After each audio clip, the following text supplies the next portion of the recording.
Aloha and good morning, everyone. Today is Thursday, March 7th, 2024, and it is 9:02 a.m. Will the Planning and the Economy Committee meeting please come to order? I would like to welcome committee members who are present in the council. Of course, Council Member Say and Council Member Wire. Council Member Okimoto is excused, and I understand participating remotely will be Vice Chair Cordero as well as Council Member Tupola. I would like to welcome both Vice Chair Cordero and Council Member Tupola via video conference.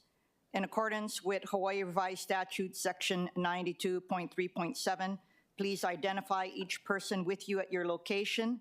To all our council members participating remotely, please notify me if you intend to leave the hearing or disconnect your video beforehand, even if you only intend to leave for a quick break. Vice Chair Cordero? I'm alone. And Councilmember Tupola? Aloha, Chair. I'm here by myself. Thank you. Pursuant to Hawaii Revised Statute Section 92.3.7, this meeting will be conducted as a remote meeting by interactive conference technology with the following procedures in effect for the meeting. Members of the public will be allowed to provide oral testimony in person in the council chamber or remotely on all items on the agenda when each item is taken up. All persons who registered to testify in person will be called upon first, followed by those who registered to testify remotely. Persons who have not registered will be given an opportunity to testify following the registered testifiers. For those standing by remotely, please utilize the Zoom raise hand feature to indicate your desire to speak. For those joining us by telephone only, please press *9 to indicate your desire to speak. Before testifying, each person shall state their full name and will be limited to a 1-minute presentation on each item. HRS Section 92-3.7 requires all votes at a remote meeting to be conducted by a roll call unless unanimous. Therefore, I will first call for objections, and if there are any, I will call for a roll call vote. Written testimonies, including the testifier's address, email address, and phone number, will be available to the public as described on the posted agenda. As a courtesy, please turn off all cell phones for the duration of this meeting. Moving to agenda item number 1.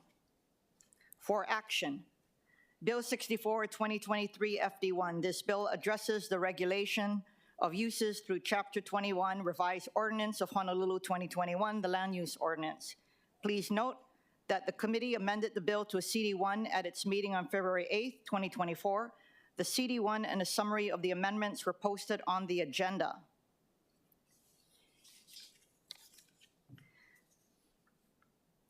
Before I go into the proposed amendments for today, I did want to note that I think we all received a letter from the Chamber of Commerce of Hawaii and the National Association of Industrial and Office Properties, Commercial Real Estate Development Association, requesting a redline version of Bill 64 that compares the current version to the current ordinance, an economic impact study, and use of consultants to ensure community input and understanding. It also notes that the proposed measure will impact the community at large and business operations throughout the county, including in particular small and medium-sized businesses, and that many of the proposed amendments could inadvertently jeopardize businesses. I am a little disappointed with this letter, given that I think we have made painstaking attempts to ensure opportunities for public input and review of the measures, including by focusing each meeting on a single use category. Thus far, we have had 2 meetings for each use category, 2 meetings on industrial uses, 2 meetings on commercial uses, and today is our 2nd meeting on residential uses. For complex uses, I have used the first of the 2 meetings to introduce the use, explain what the current and land use ordinance allows, and what possible amendments may be considered at the next meeting. The goal has been to give early notice to the public and the committee members that additional amendments will be considered at the subsequent meeting, so they have time to get up to speed on the current LUO and possible proposed amendments. For example, I knew how complex the topic of allowing multi-unit dwellings in business districts would be. So I introduced initial amendments on January 25th, 2 weeks prior to the February 8th committee meeting.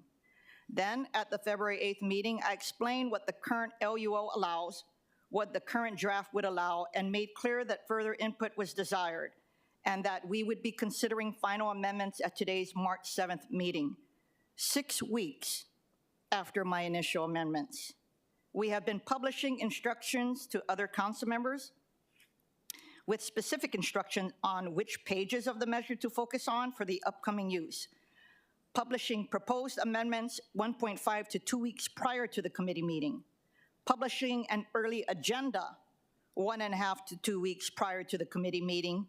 Issuing press releases to the media to try and get the word out about the process and related uses, which resulted in numerous media articles. Creating and updating an independent website, and that would be honolulucitycouncil.org/Bill 64, to help the public more easily track the measure and its amendments. Reissuing an updated agenda and updated proposed amendments at least a week prior to the committee meeting. Identifying stakeholders, including those that have not submitted testimony or inquired with my office, and initiating outreach emails that share the current draft, share the current proposed amendments, and invites input and feedback, including to some of the signatories of the Chamber of Commerce letter, such as Retail Merchants of Hawaii, the Restaurant Association of Hawaii, Hawaii Bar Owners Association, Hawaii Hotel Alliance, Hawaii Lodging and Tourism Association, Avalon. In those emails, we summarized provisions that could affect them and encouraged them to review the proposals and provide input. Finally, I am pretty sure that we have responded to every stakeholders that has reached out with specific proposed amendments or concerns on the use category that we are currently working on, either at a hearing or via email. For example, this last round, my team made a list of known group living operators. None of them had been testifying on the bill, and my office initiated outreach with an explanation of proposed amendments that may affect them. Some sent emails and called us with concerns, and we were able to help some of them understand the provisions and address their concerns. In my time here, I have not seen any other measure move as slowly as Bill 64, formerly Bill 10. And with as many attempts to encourage support and facilitate input, we even took a pause for over 7 months after we completed industrial and commercial use amendments. That would have been the perfect time for stakeholders to review the bill and compare it with the current LUO. I know that's what many agricultural stakeholders did. I am not sure how much more we could do to support input and understanding of the measure. Redlining is not an option, given that this would repeal and replace the existing use provisions, including an entirely new master use table and movement of entire provisions from one article to another. Finally, I think there are some really positive amendments to the LUO being considered in this measure, and if there are any specific concerns, I urge anyone to reach out with the specific language that will adversely affect businesses with proposed amendments. For DPP, did you want to add anything else about the overall process or outreach that your department undertook in Bill 64? Good morning, Chair and committee members. I'm Elizabeth Krieger with the Department of Planning and Permitting. And thank you, Chair, for the opportunity to discuss this again. We did have an exhaustive public outreach element of the LUO, the Land Use Ordinance update. It was phase 1. Currently, Bill 64 and Bill 10 are part of phase 2. Phase 1 was all about public outreach. We had a consultant working with us. The consultant was RM Towel Corporation. They did reach out to the authors of this testimony, and based on their final report, the NAIOP did create a working group and did meet over several months, probably in 2018. The final report was issued in 2019. Then we proceeded to work with our second consultant, which is Code Studio.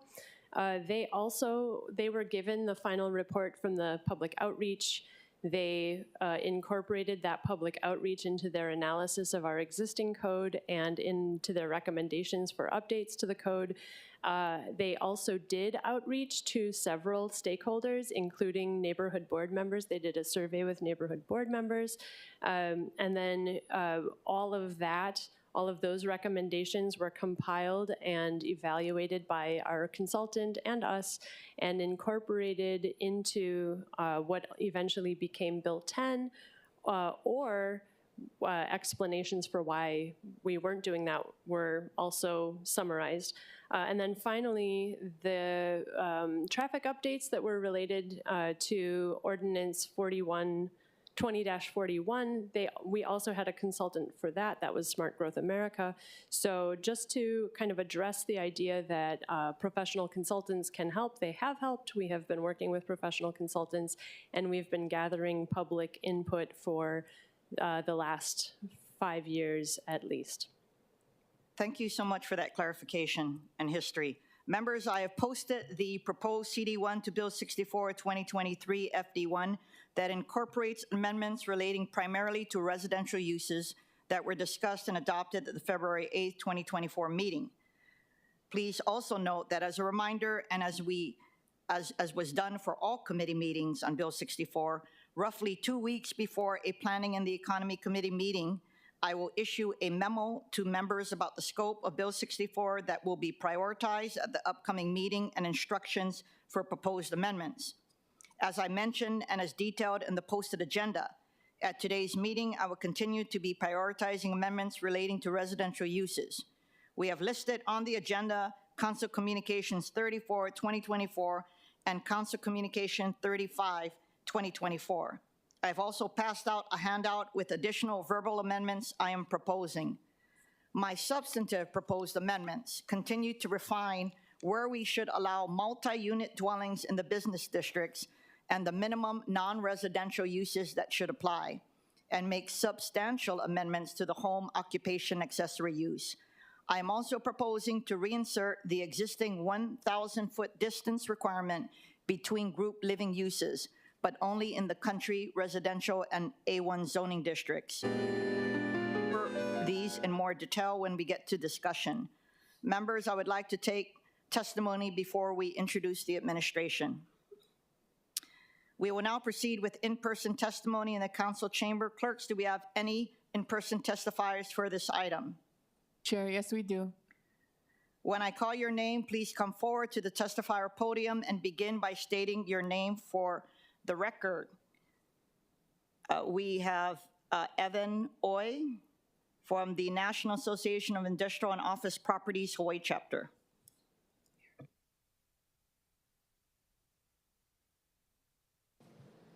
Chair, I don't see him in the chamber. Is there anyone else in the council chamber who would like to testify on this item? Please come forward to the testifier podium and begin by stating your name. Seeing none, we will now proceed with remote testimony. Clerks, do we have any remote testifiers for this item? Chair, yes, we do. When I call your name or the last 3 digits of your phone number, please follow the prompts to unmute and begin by stating your name. So is Mr. Evan Oy on online?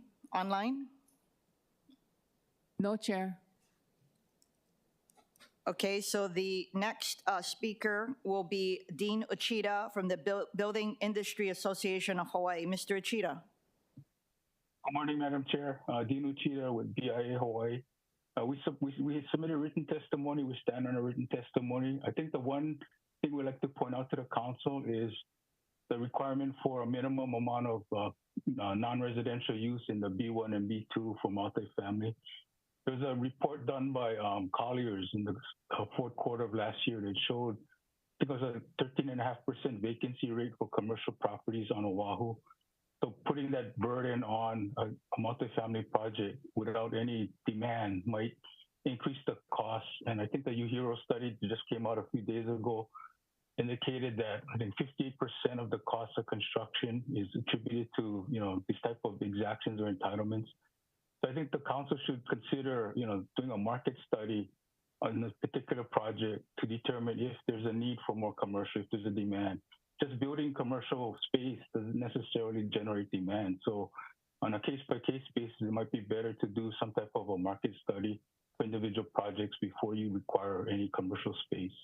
Thank you, Madam Chair. I'm happy to answer any questions if you have any. Members, are there any questions for Mr. Cheetah? Councilmember Topola. Aloha, Mr. Cheetah. Good to see you. My question was, see I'm you. sorry. Can you, I'm looking through the testimony. It does say that you support, but I didn't see any links to the Collier's study. And then could you just iterate one more time? You're saying that in the, is it BMX 1 and 2 that you're suggesting something?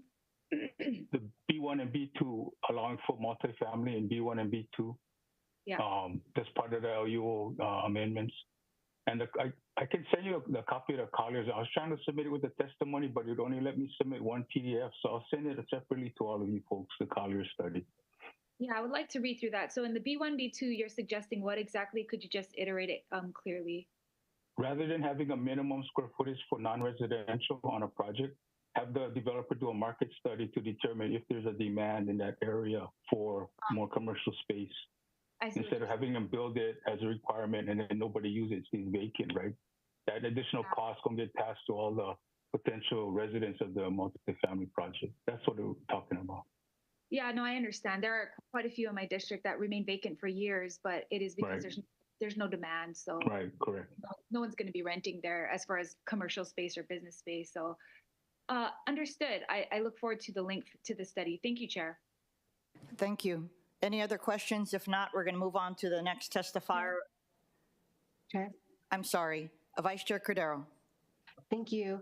Hi, Mr. Uchida. Great to see you. Nice to see you That's a really great information that you have for the study, and I was just wondering if you know if that would take longer to develop projects, if to do a market study such as that for businesses.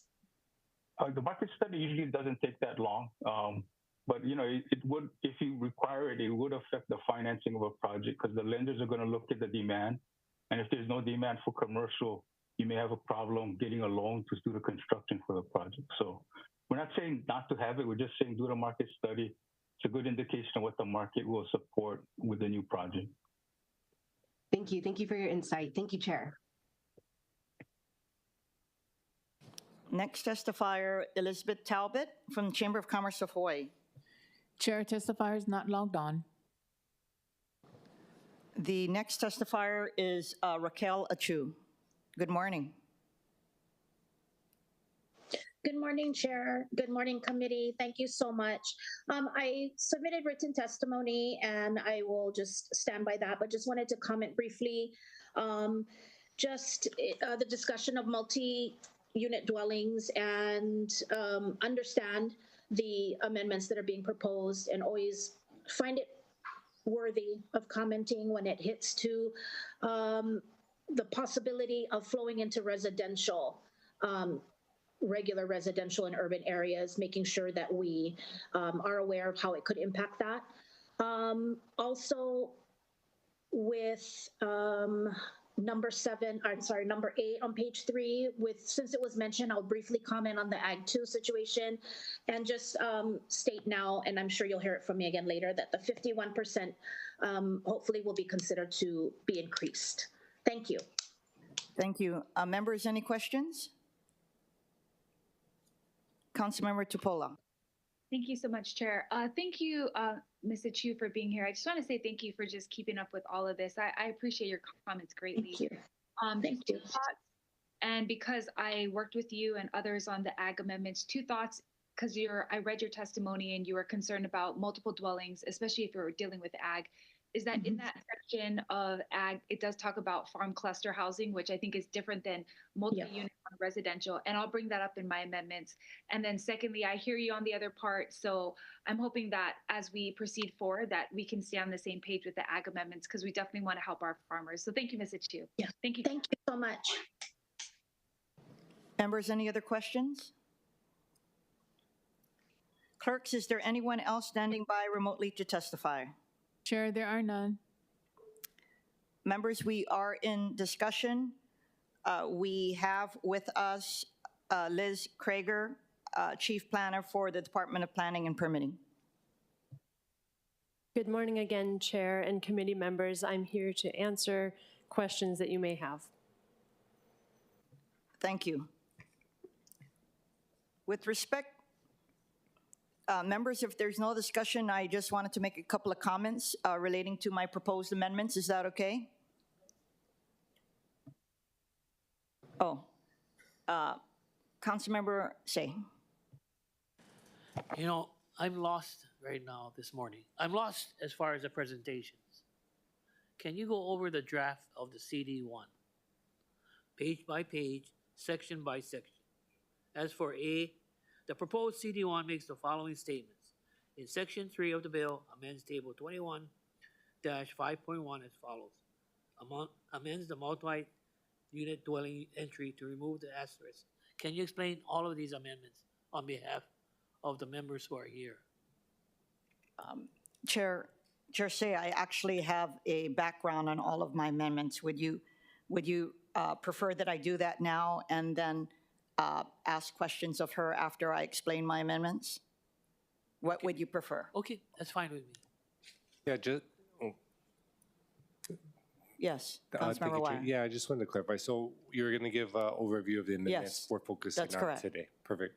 Mahalo. Yes, it's just procedurally, we normally have the department come up and so she's there to answer questions. And if you don't mind, I would like to explain my amendments and then you can ask questions. Is that Yeah. okay? Yeah, I'll defer to the Chair. With respect to multi-unit dwellings, as previously mentioned in the last meeting, Bill 64 currently permits multi-unit dwellings in the B1 and B2 zoning districts within the primary urban center and EVA development plan areas. My proposed amendments would expand this to the Central Oahu Sustainable Communities Plan area. This amendment is consistent with Section 3.10.1 General Policies of the Central Oahu Sustainable Communities Plan, which states that multifamily residential use is permitted above the first floor and wherever possible in commercial centers. With regard to the minimum non-residential requirements, mahalo to DPP, committee members, and testifiers for the robust dialogue we had at last month's hearing and during the last couple of weeks. After a lot of thought and discussion, I am proposing minimum non-residential requirements for multi-unit dwellings in business districts that I think strikes a balance to ensure that the purpose of the B1 and B2 districts to set aside areas for commercial and business activities to support the economic growth of the city are met, but that also results in increased housing construction. For projects where residential uses will only be allowed above the non-residential uses, I am proposing to leave the draft as we approved last month, which eliminates the FAR requirement and requires at least one non-residential use in the building. The proposal also maintains the requirement that residential uses cannot occur on the bottom floor. I am, however, proposing to clarify that non-residential uses must be fully enclosed and cannot be fulfilled with parking. In other words, these projects cannot just consist of parking on the lower floors with housing above the parking. There has to be bona fide non-residential uses, such as commercial uses on the ground floor. For standalone multi-unit dwellings in the business district, I am proposing 3 slightly different but clarifying scenarios. Projects on zoning lots 3 acres or less, more than 3 acres but less than 7 acres, and more than 7 acres. For zoning lots 3 acres or less, I am recommending a minimum non-residential floor area ratio of 0.2. For zoning lots more than 3 acres but less than 7 acres, I am recommending a minimum of 10,000 square feet or a floor area ratio of 0.05, whichever is higher, of non-residential floor area that must be developed on the lot. For zoning lots larger than 7 acres, I am recommending a minimum of 40,000 square feet or a floor area ratio of 0.05, whichever is higher, of non-residential floor area that must be developed on the lot. Mahalo to everyone for their thoughtful suggestions, including Mr. Achita. for a market study and for area-specific minimum non-residential requirements. However, after more thought on discussion with DPP, the direction we want to head for the LUO is simpler requirements for plan checkers to eliminate processing time. DPP, before I move on to the next subject, did you want to add anything to my comments on minimum non-residential requirements? Thank you, Chair. I believe that we agree with these thresholds. They're slightly different than what we had originally recommended, but they're definitely workable, and I think that they strike a good balance between what is currently allowed and what the comments and testimony you've received have requested. So the department supports this idea. Thank you. Members, do you have any questions for DPP on this section? I understand Steve Takara is here from the administrator for the Real Property Tax Division, and I did have a question for him relating to, again, non-residential minimum requirements. Any members have questions to DPP on this issue? If not, I would like to call Steve Takara up.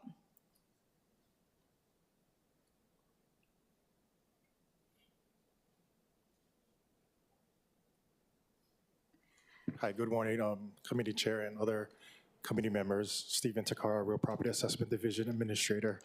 Thank you for being here. As you know, Bill 64 would allow multi-unit dwellings in the business district similar to what is allowed in BMX districts. Concerns have come up regarding how the residential units will be taxed. Can you clarify that?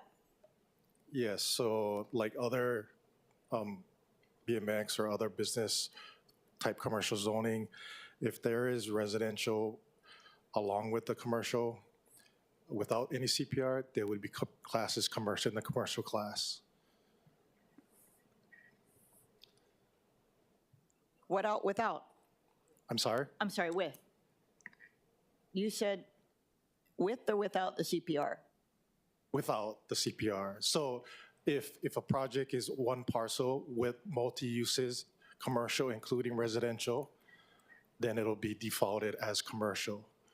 So if you CPR the property where commercial is one CPR and then the residential portion is another CPR, that residential portion or that CPR of the residential portion could be dedicated if it's exclusively used for residential use. Okay, got it. So if developers were to build something, you would recommend that they do that? Well, I'll just say others have done that to address the issue of real property taxes because apparently the cost of CPRing is offset oftentimes by the reduction in taxes. Thank you. Members, does anybody have a question? This issue had been raised by individuals. Councilmember Tupola. Thanks so much, Chair. Aloha, Mr. Takara. Thank you for being here. My question is in relation to the CPR. So when you were discussing it, you were talking about parcels and land. In the event that it's stacked and commercials on the bottom, residentials on the top, there is no CPR available for that. Is that correct? I'm sorry, regarding the land? Yeah, so in my district, this is kind of common, right? Is the commercial on the bottom, the mixed use, right? And the residential on the top. So my question is, in regards to CPR, you can't change the classification for that piece of land, even though it has both, correct? It would just be commercial. Well, oftentimes the CPR attaches the land with the CPR documents.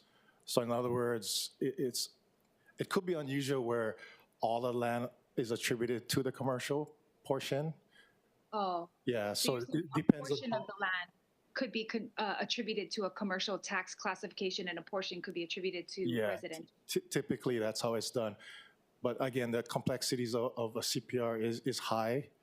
And then I guess another question or item to consider is the harmony of the project or the continuity of the project, right? How that is set up in conjunction with the 20-80% requirement.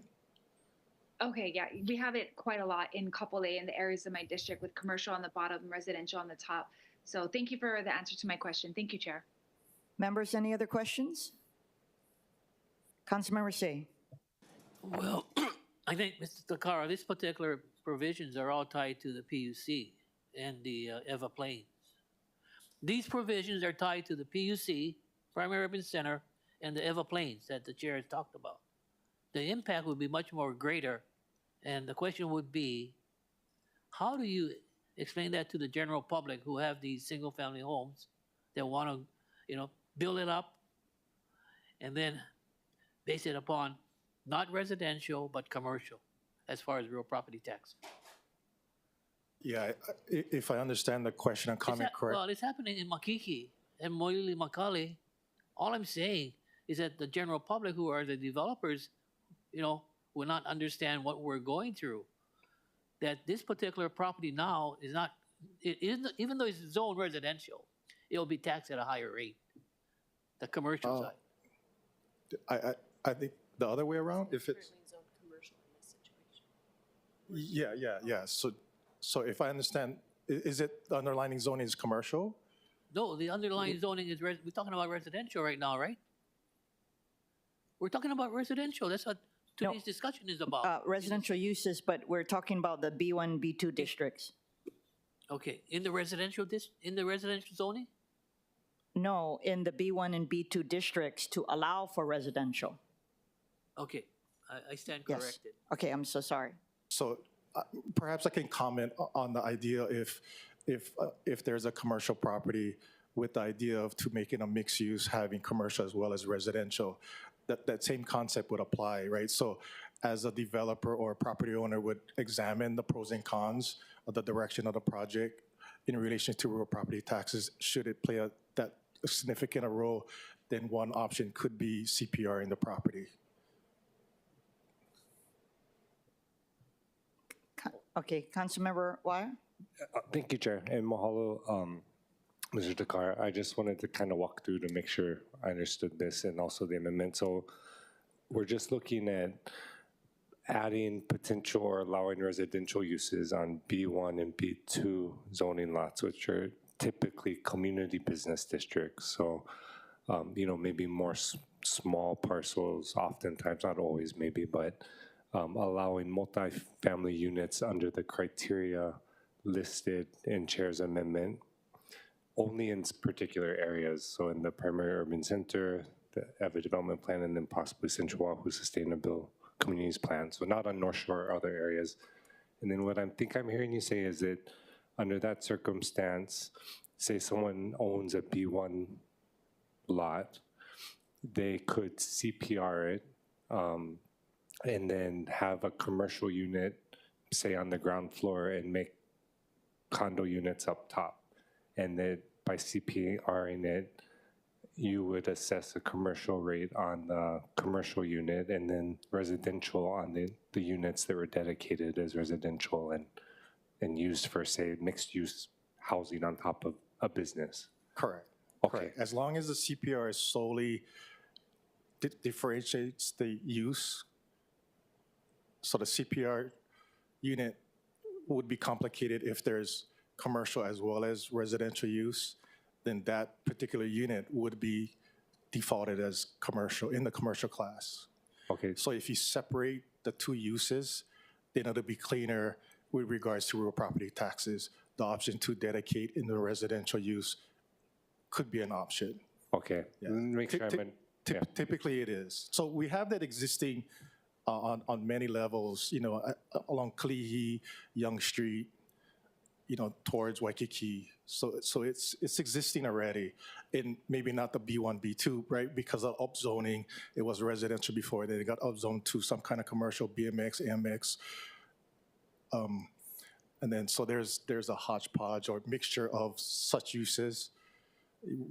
Yeah, I'm thinking of like those newer units, like say in the Eva Plain where maybe the ground floor is a business, and is it kind of the same way to Yes. the CPR and then one Same. bottom is commercial and then the top can be their townhome, condo, residential? And I believe that may be the plan, right? I think D.H. Horton, I forget, Ms. Tonaki spoke about, right? The concept is to live, work, and play.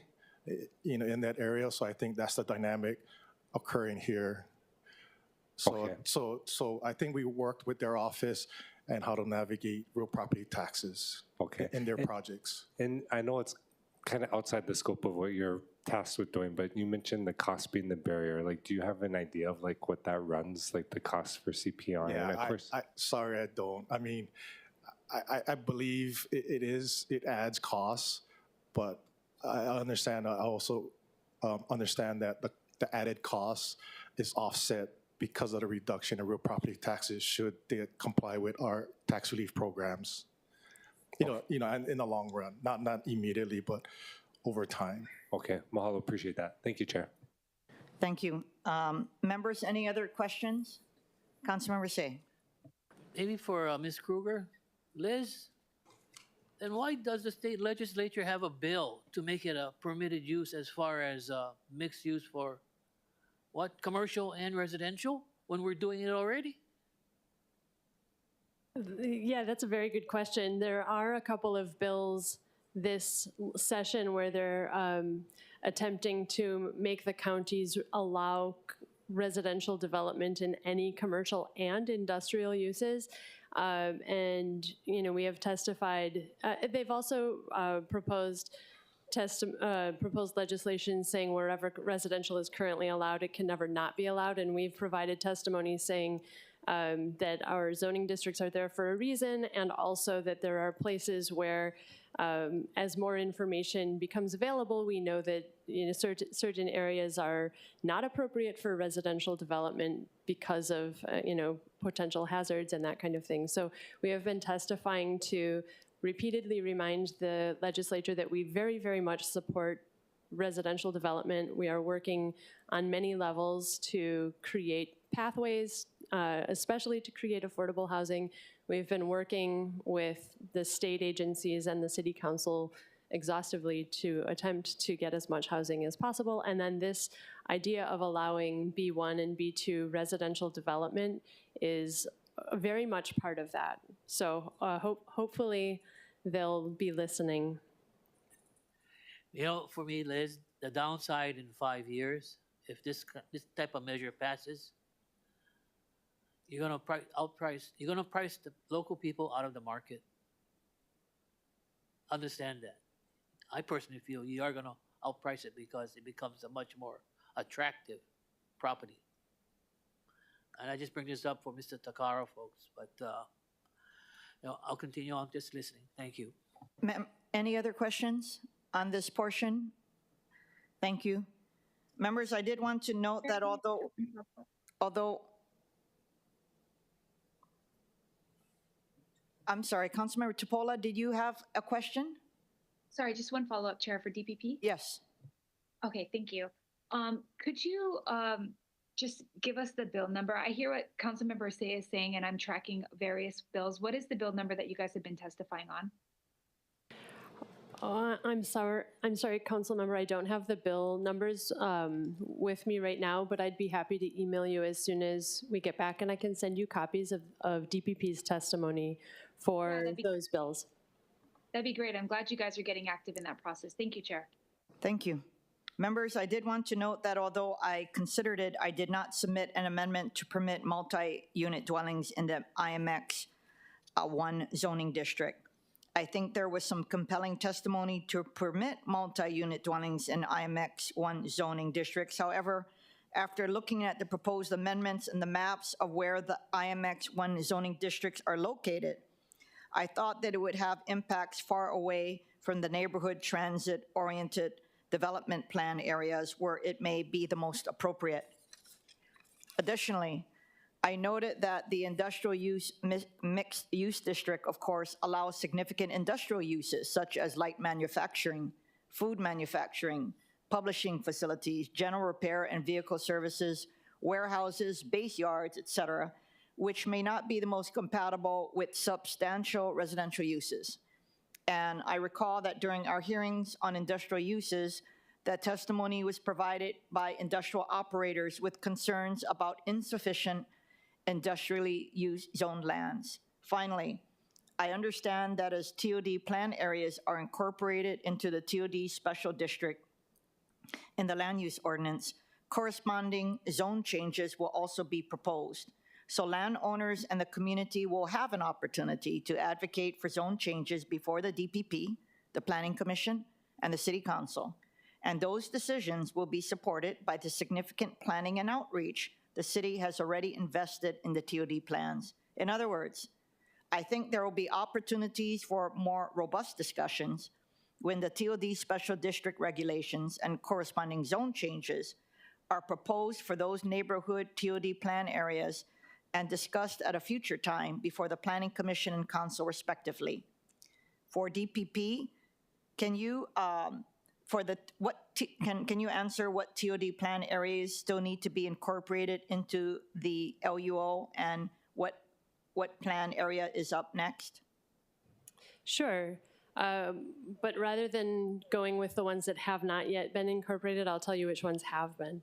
The West Lock Station area, the Waipahu Station area, the Leeward Community College Station area, the Pearl Highlands Station area, the Pearl City Station area, and the Halava Station area have all been incorporated into the TOD Special District in the Land Use Ordinance. And I believe, boy, I wish Tim was here. I believe that the next one coming up might be Airport. Okay. I'm not entirely sure of what the schedule for that is. Okay, and apart from the airport, are there others that still need to be incorporated? Yes, there is all of the stations from Middle Street through downtown, and then there are a couple of station areas that are in Kaka'ako that won't be incorporated into the LUO, and then there's Ala Moana. Okay, thank you. What area does the downtown TOD plan area include? Does it include the Iwilei station area? I believe that it includes Chinatown and downtown. There were two TOD neighborhood plans that covered Middle Street through downtown, and I don't remember if Iwilei was in one or the other. I might be able to answer that in a couple of minutes. Okay, great. The downtown plan included Iwilei, Chinatown, and the downtown stations. And we need 13 more stations. Out of the 20, 18 are in our zoning jurisdiction, and we have 13 more stations to go. And what about Kapolei? East Kapolei is, the East Kapolei stations are the ones that are close to the Kroc Center, UH West Oahu, and Ho'opili, and those stations are forthcoming. They'll be soon. They were one of the first station areas that had a plan, and as time went on, that plan needed a lot of updates because so much development has occurred there. So our TOD division within the DPP has been working actively with those landowners around there to make sure that the original plan gets updated to reflect the most recent needs of that area. Members, are there any questions before I move on to home occupation? Again, I just raised the issue of IMX 1 because some testifiers in previous hearings have proposed that multi-unit dwellings be allowed there. If not, I'm going to move on to home occupation. Members, my proposed amendments to the home occupation accessory use are significant. They include removing a list of permitted home occupations and instead only articulating prohibited home occupations and limitations for certain home occupations. This is similar to how the current LUO is drafted and ensures DPP continues to have discretion when home occupation activities go beyond incidental to the use of the dwelling for residential uses or adversely impacts neighboring uses. To address issues with loud noise associated with home occupation, prohibiting metal fabricating, cutting using welding or torches, and any uses of excessive continuing use of loud tools. Members, did you have any questions? And also DPP, did you have any more comments on the topics that I just talked about? Thank you, Chair. We support your proposed amendments to the home occupation section. We've had some really good, robust discussions about how home occupations are a necessary element of people's lives, and yet we may need to make sure that they don't adversely impact those neighborhoods, and I believe that what you've proposed cuts a good balance for that. Thank you. For home occupations that involve animal care, clarifying that only the occasional, not regular grooming of animals is allowed, with the caveat that more than 3 animals that are not household pets can be on the property at any given time. Clarifying that other types of animal treatment services, veterinarian services, are not allowed as home occupations. With respect to weddings and events, clarifying that the commercial wedding prohibition specifically applies to ceremonies and receptions, and adding provisions relating to prohibiting the rental of the zoning lot for other commercial events. With regard to this provision, members, do you have any questions? And DPP, did you want to add anything to this specific topic? Thank you, Chair. I applaud your thoughtfulness in this regard. I think that weddings and rental of homes for parties and that kind of thing have become problematic in certain neighborhoods, and this will very much help us ensure that those types of inappropriate commercial activities don't occur. Members, did anyone have any comments with regard to weddings or events? Otherwise, I'm going to, Councilmember Say. Okay, Liz, I'll give you an example. Representing the Manoa District with the historic sites, are you saying then that no weddings could occur on a historic site whereby there are dedicated properties? Oh, thank you, Council Member. The historic sites have an opportunity within the land use ordinance to obtain a conditional use permit to be used for other activities that are maybe not common for residential uses.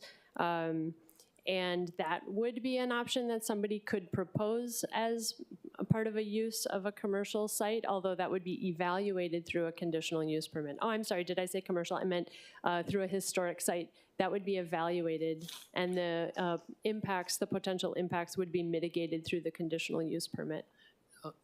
Okay, your point is well taken. I'm just looking at it as far as these large estates in Kahala, Manoa, Nuuanu, etc. And if it is, I don't know if it's a commercial business or a one-time thing. And that's the kind of questions I have for you, because Yeah, so we tend to not hear about something unless it's a repeated activity on that site. So we tend to hear when it's a repeated activity, and we tend to hear from multiple neighbors. So when we get requests for investigation, it is because of a repeated activity. It's not because of a Christmas party or somebody's child's wedding or something like that. There tends to be when it rises to the level that multiple neighbors are calling us, we know that there's a problem. which is our rentals of our homes as far as specific bedroom units. You see what I'm getting at? It's just that, okay, everybody's looking for a way to make a few bucks. Okay, thank you, Councilmember. Any other questions regarding weddings and events at homes? No questions, Councilmember Wire?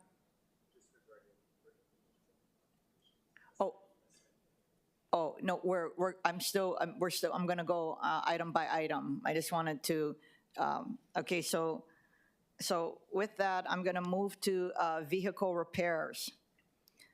For vehicle repairs, we will be reinserting language from the existing LUO, which continues to prohibit commercial vehicle repairs and painting, but does not include vehicles owned by household members.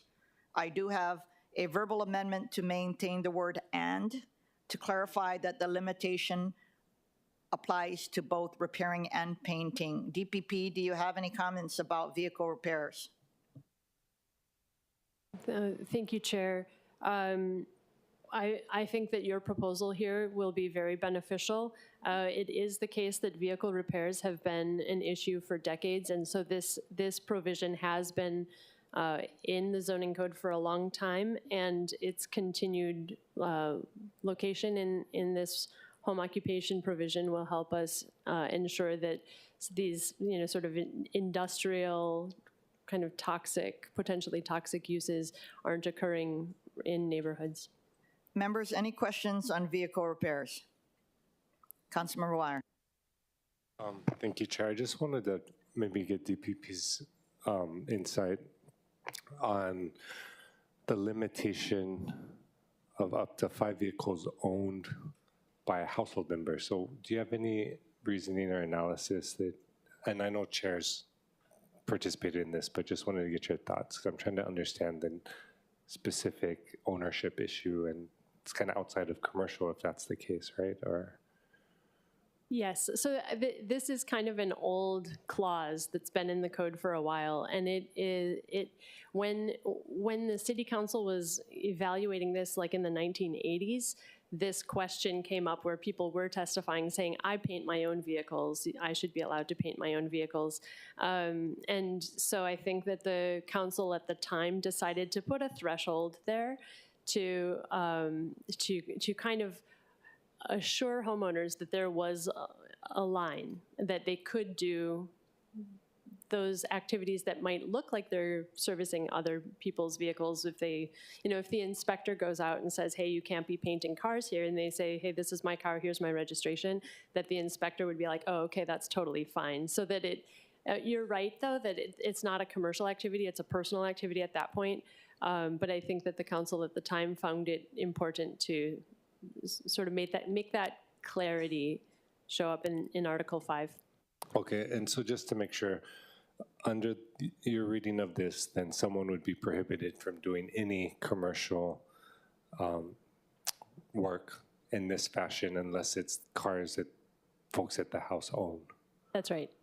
Okay, and I'm just making sure that was the intent, because it just seems odd to me to say if the house owns 6 cars, they can't paint their own cars, because that's what this language seems to imply, unless I'm reading it wrong, or? Well, yes, so that's a really good point. What was happening was part of their business was to buy a car, fix it up, and sell it. And so during that time when they owned it, they were saying, well, this is my vehicle. But in fact, their business model was to purchase a vehicle, fix it at their home, and sell it. And they might be doing that multiple times a year. So we're allowing them to be in the business of purchasing vehicles, maybe refurbishing and then selling them, but not painting their neighbor's car and then giving it back to their neighbor? Yeah, that's a good question. I mean, I think that, again, what we were trying to clarify was it might be reasonable to imagine that somebody might need to paint 5 of their own personal vehicles during a year, but more than that, it became something that was impactful and needed to be explicitly prohibited. In reality, if you have that kind of business, the industrial districts are the appropriate location, that they have the appropriate structures, they have the appropriate infrastructure, and noxious and noisy and smelly uses are expected in the industrial districts, and they're not expected in the residential districts. So this is always trying to find the fine line between straight up explicitly saying no industrial uses can be occurring as home occupations because of their noxious nature. They automatically have impacts, but that we know that people do have hobbies that are sort of industrial adjacent. No, that makes sense. And then just last question, Chair, is I'm curious if there's a need in this particular section to reference a need to keep the vehicles on a particular property, or if that's addressed elsewhere. The home occupation is assumed by definition to be occurring on the zoning lot. The LUO doesn't explicitly regulate the rights of way, although in this section it does say that you can't be parking your commercial vehicles that are associated with your business on the street. It's not a terrible idea to say any of these activities need to be occurring on the zoning lot, even though, like, from an LUO perspective, it's implied because the zoning lot is kind of the boundary. It still is, I don't think that we would oppose that kind of explicit statement. Okay, appreciate that, because I do acknowledge, like you mentioned, the need to regulate potentially noxious or other activities, but I've just seen the greater impact to seem to be folks with multiple vehicles utilizing the street in front or, in front of the home, and then that's impacting neighbors. And so just wanted to make sure there are clear tools to respond to that. Thank you, Chair. Thank you. Any other questions regarding vehicle repairs? Councilmember Shea. Do we have a provision about these other types of businesses working out of their homes? What I'm talking about is the complaints that we've been getting in regards to companies are using their homes as a business and renting these cars on the streets.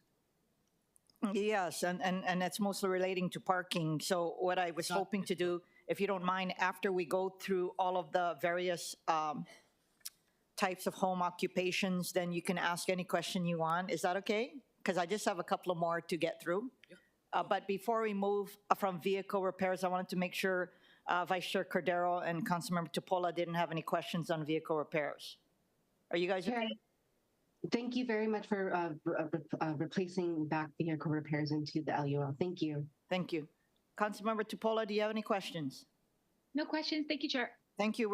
I'm gonna move to the topic of employees. There was a lot of discussion at the February meeting on whether home occupation should be allowed to have an employee.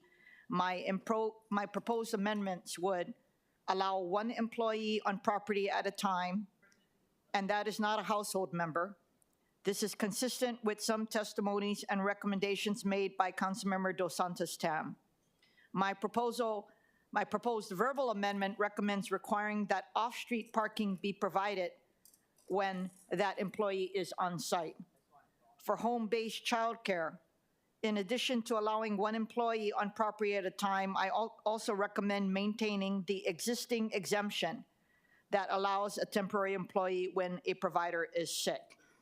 Any questions? Well, first of all, DPP, do you have any comments on the employee proposals? Thank you, Chair. The employee proposal is a very interesting one. It's definitely been something that over the decades has been hotly debated. And previously, the City Council found that no employees on site was the way to go, except for daycare provisions. This policy move to allow one employee on site at any given time or during the business hours, I think, is supportable, especially since it's limited and it's explicit. Yeah, and requiring that they have to have the parking on the property.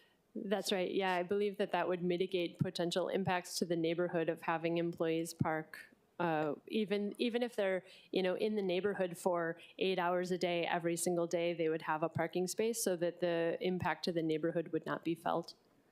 Okay, thank you. Members, any questions on these amendments? Councilmember Wire. Well, Chair, I had a quick question on animal care, treatment boarding, or veterinary services, if that's okay.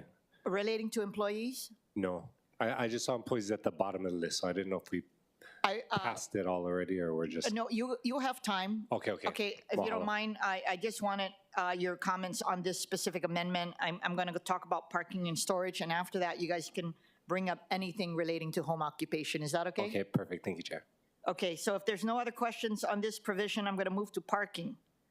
I am proposing to eliminate the requirement that vehicles related to the home occupation that park on site have to be in a garage or carport or screened off areas.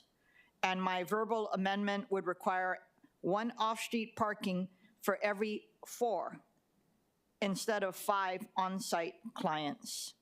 DPP, any comments on this provision? Thank you, Chair. We support these provisions. The current LUO does not require that the on-site vehicles be screened or in carports. That was one of our proposals in Bill 10. So not adopting it is not a change from today's standards. And then requiring one for 4 clients on the site at any given time is a supportable amendment. Members, any questions? Again, I'm going to move on to storage.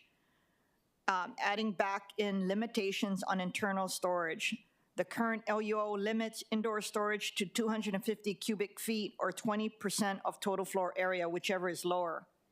I am recommending instead 250 cubic feet or 20% of total floor area, whichever is higher. Any comments on that, DPP? Thank you, Chair.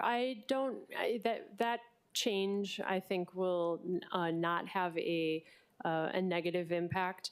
That provision allows inspectors to ensure that homes are not essentially being used as warehouses.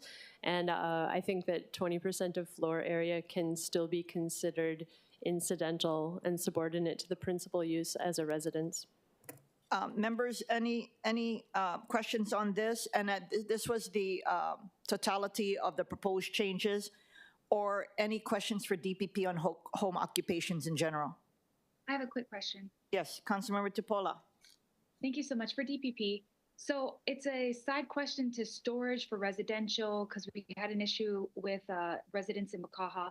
So the question, and I don't know if it's in this part of the land use, but is about external storage, like in garage spaces. Is that contained within the section we're editing today? Yes, it is. The current LUO and this proposal both include a prohibition on exterior storage. If it's in a carport that at least is roofed and has external supports, I believe we would consider that internal storage, and then it would be limited by this current discussion of 250 cubic feet or 20%. Yeah, it's in a parking garage. I mean, I have a small apartment building in Makaha that their storage is within their parking stall. Oh. So people who don't have a car, they are creating like these storage units in their parking space, because that's their only external place to store things, because they can't store it inside their apartment. So that would pertain to what we're speaking of. Am I correct? It depends a little bit on whether they're storing their personal items for personal use or whether they're storing their home occupation items. And then in terms of the parking, if it's required parking, it has to be available for vehicle parking. Although the LUO does have some creative solutions for things like motorcycle parking or bicycle parking in lieu of vehicle parking. But in terms of exactly what the scenario is, it would depend a little bit on that specific scenario. Yeah, I'll talk with you offline about that. I mean, it is where the actual association themselves have allowed the tenants to use it for storage, but the tenants have been going back and forth with DPP on what's allowable, because, again, that's basically their extension of their house outside, like as if you were to have a yard, that's like their little yard, right? And most of them don't have vehicles because they're elderly and stuff. So thank you. I'll talk with you offline. Thank you, Chair. Thank you, Councilmember Wire. Thank you, Chair. I just had a quick question. I wanted to make sure I understood when we're looking at animal care treatment, veterinary services, in the context of accessory residential. So would this apply like to, say, a farm dwelling, or would that be a different analysis where we're looking at animal care treatment boarding as an ag use? Or if you could provide any insight on that. Yeah, if the animal care and treatment is associated with the agricultural use on the property, then it would be accessory to that agricultural use as opposed to being accessory to the farm dwelling use.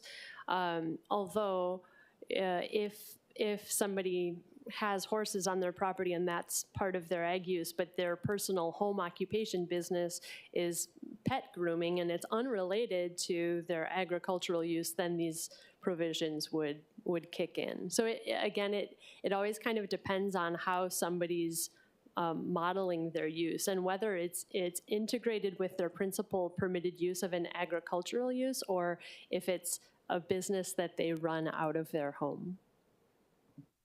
Okay, I appreciate that. Thank you, Chair.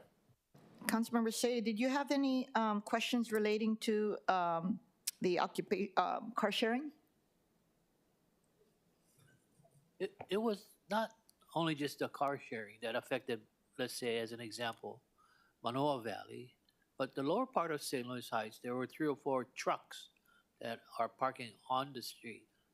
And that's where the residents were concerned, because the workers would go in the morning to pick up the trucks and park their cars again. And I think one of the homes was where they had the meetings whereby they were given the assignments for the day. We did ask HPD to go and check it out. There's no response, and that's the kind of stuff I'm just thinking about. Do you have any mana'o to share with Councilmember? Yes, that type of use is prohibited as a home occupation.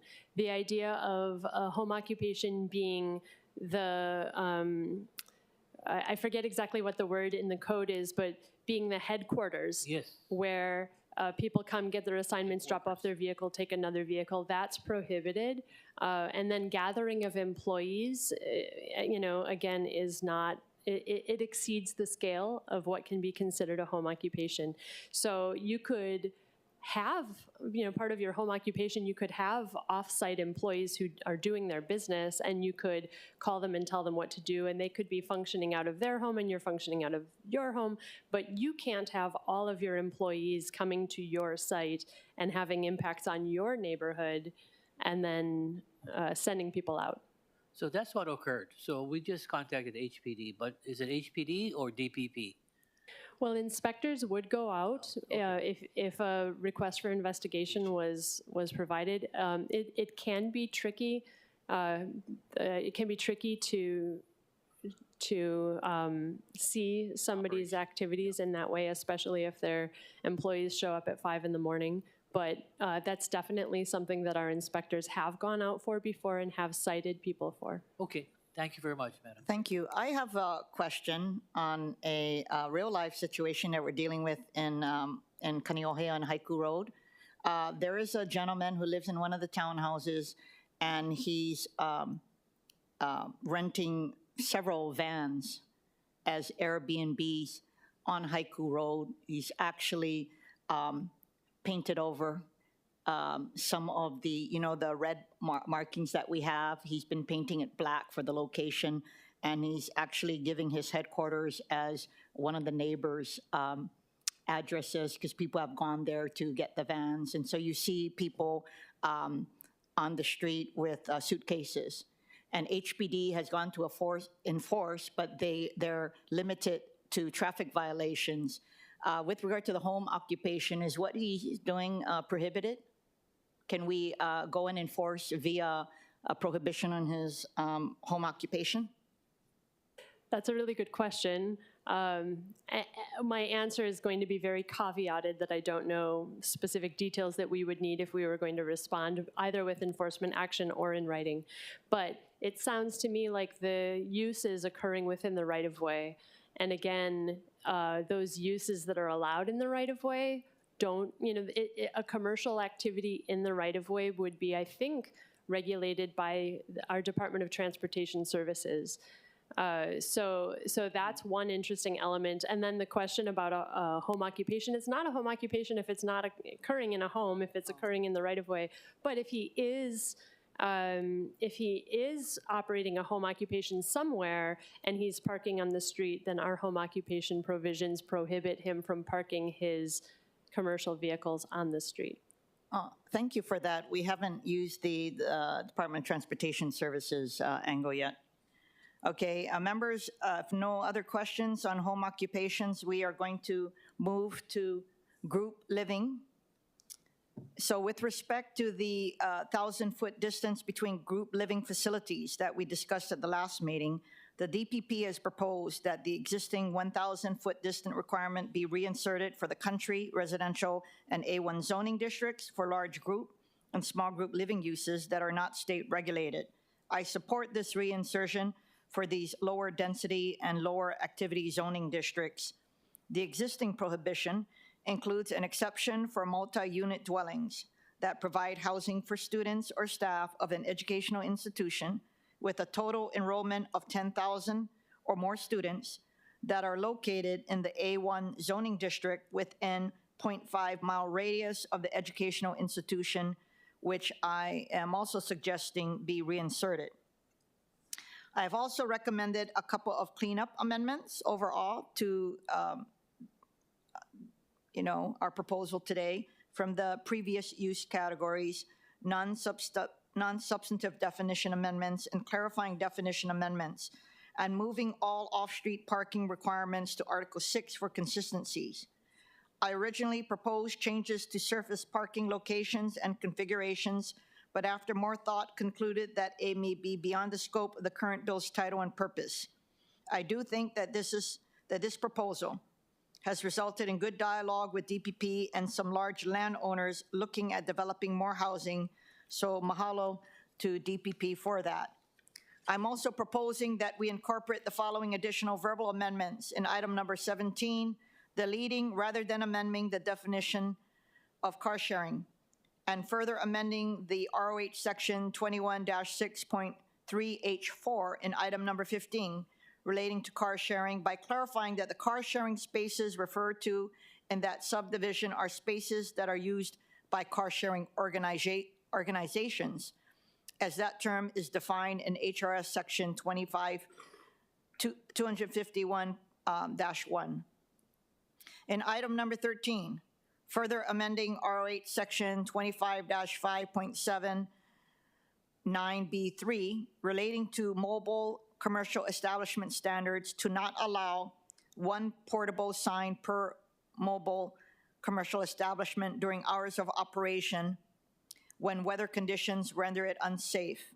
And in item number 15, further amending the second sentence of ROH 21-6.3B relating to adjustments and exceptions to parking requirements for accessory dwelling units to read. For accessory dwelling units located on zoning lots within the primary urban center development plan area or the EVA development plan area, the off-street parking space requirement is waived if the zoning lot developed with an accessory dwelling unit is located within 800 feet of a city bus stop. Finally, members, I wanted to note that we read all the testimonies submitted, and there are a few testimonies related to short-term rentals.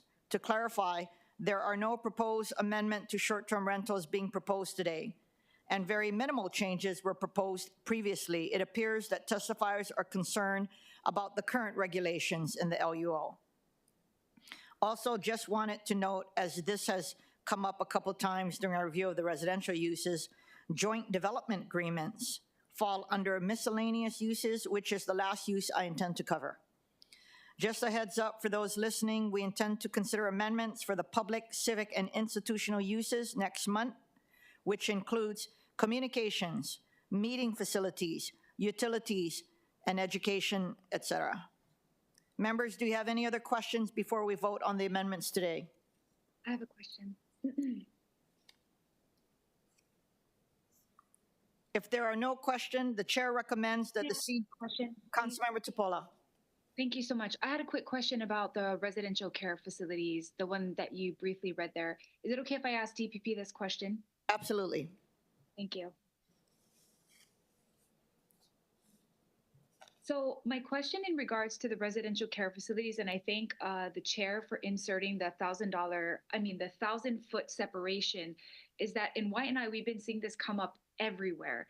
Everyone is doing a group living facility on ag land, and of course, most of it is for homeless, et cetera. But we also have residential care homes, which are licensed through the state, and they care for, sometimes it's substance abuse, but sometimes it's mental health, sometimes it's youth. But the question I have is currently right now, I believe in the written and the proposed language, there is not a CUP major required for the residential, I'm going to use the word correctly, adult residential care homes, which I believe fall under group living facilities. Is that correct? Well, thank you, Council Member. That is correct, that the definitions of small group living, there are two types of small group living and one type of large group living. And where the state has licensed the facility under state law, they're allowed to have up to 8 care recipients without a discretionary permit. So the conditional use permit is required where 9 and more care recipients are on a site at any given time, or if it is not a licensed facility, a conditional use permit is required when 6 and more care recipients are on a facility. So I could get you, when I get you the other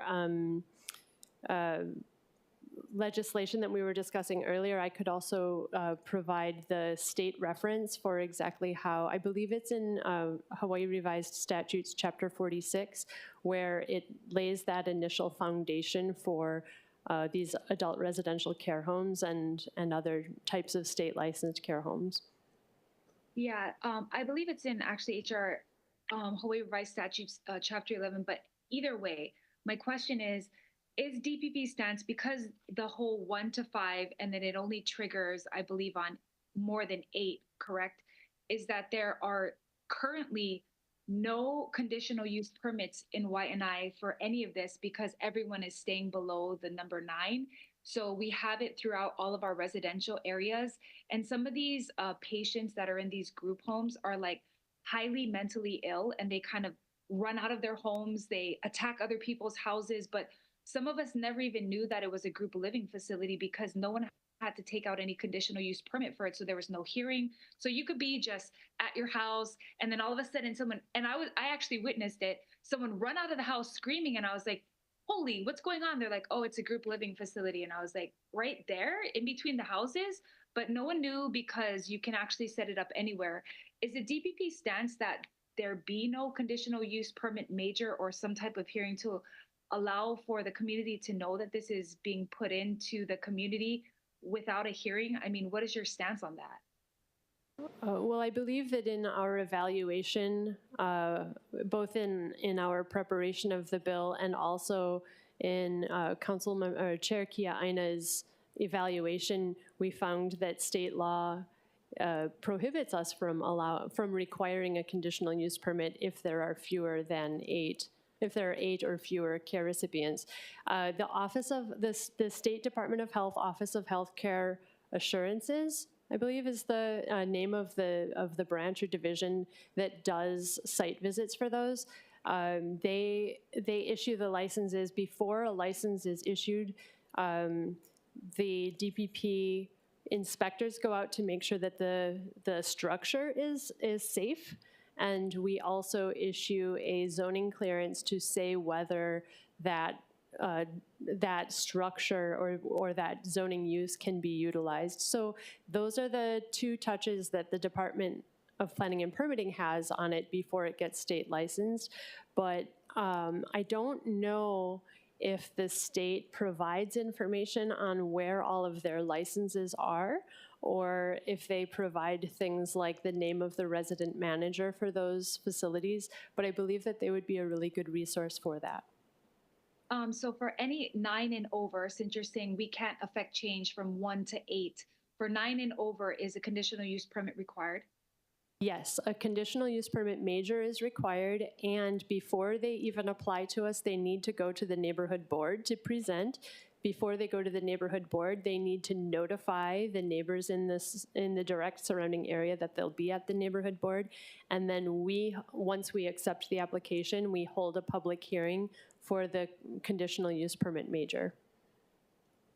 Okay, sounds like the other part needs to be a state change. Thank you so much. Thank you, Chair. Thank you. The members, so if there are no other questions before we vote, the chair recommends that the CD1 version of Bill 64, 2023 FD1 that was approved at the February 8th, 2024 meeting of the Committee on Planning the Economy be further amended to incorporate all of the amendments listed in Council Communication 35, 2024 with the additional verbal amendments as we discussed today and as described in the handouts that were distributed to each of you. Members, we will have another opportunity for amendments to public, civic, and institutional uses at the April 4th Planning and the Economy meeting. Any objections, reservations? Hearing none, the bill is amended to CD1. The chair then recommends that Bill 64, 2023 FD1 CD1 be postponed to the next committee meeting on April 4th, 2024.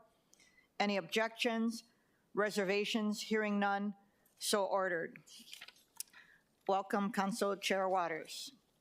Moving on to agenda item number 2, informational briefing, updates by the Department of Planning and Permitting on the City Auditor's report entitled Follow-up on Recommendations from Report Number 20-01, Audit of the Department of Planning and Permitting's Processes for Reviewing Building Permit Applications, Resolution 18-284, CD1 FD1, and on related efforts to address building permit backlog.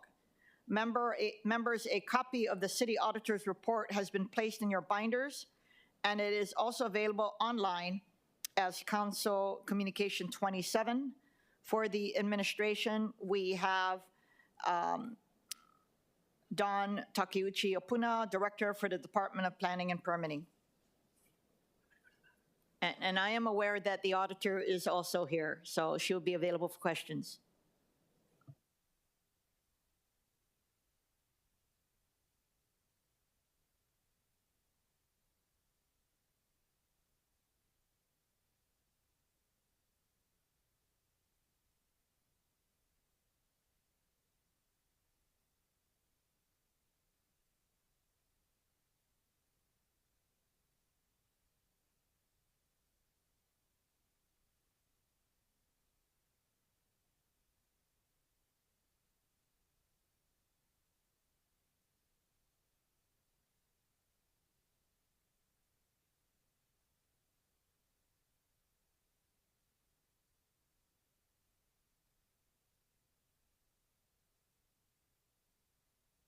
Thank you, Chair, members of the committee, Donna Puna, DPP. Thank you for this opportunity to provide an update or a briefing on the follow-up audit on our building permit process. So just to give you a little background, the original audit on the building permit process was based on a resolution in 2018, and it was issued in 2020.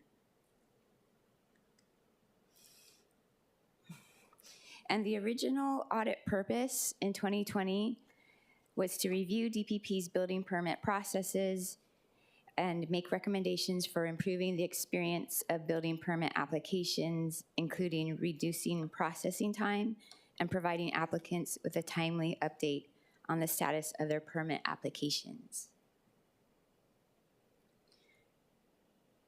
So there were basically 16 recommendations in the 2020 audit, and this follow-up audit that was recently performed by the city auditor, and we very much appreciate the auditor and her staff, Kyle Detke, who worked well with our staff to get the information they needed to compile the follow-up report.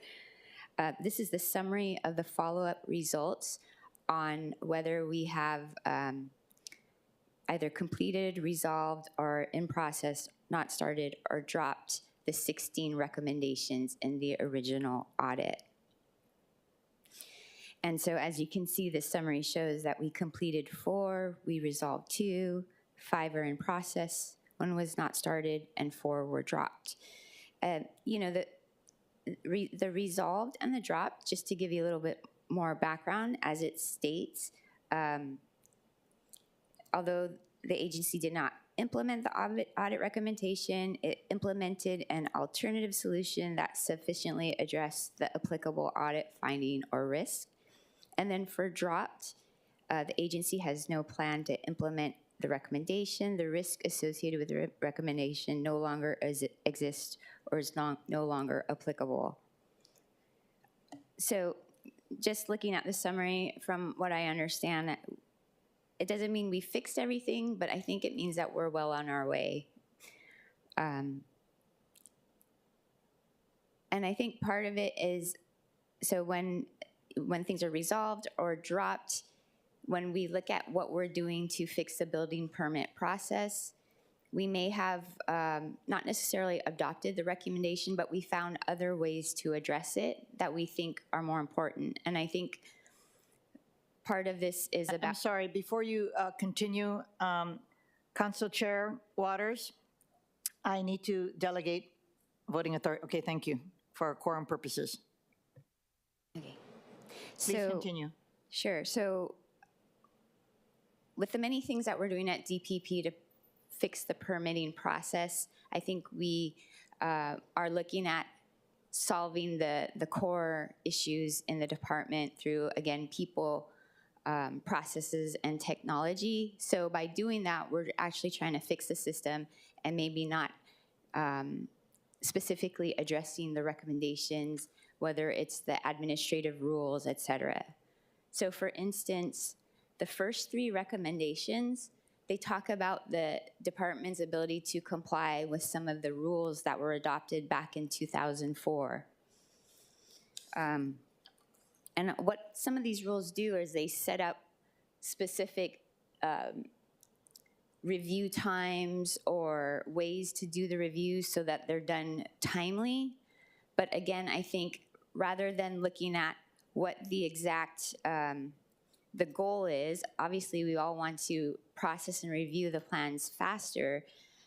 What we're trying to do is be able to review faster. So having enough capacity, getting the right technology, and fixing the process altogether.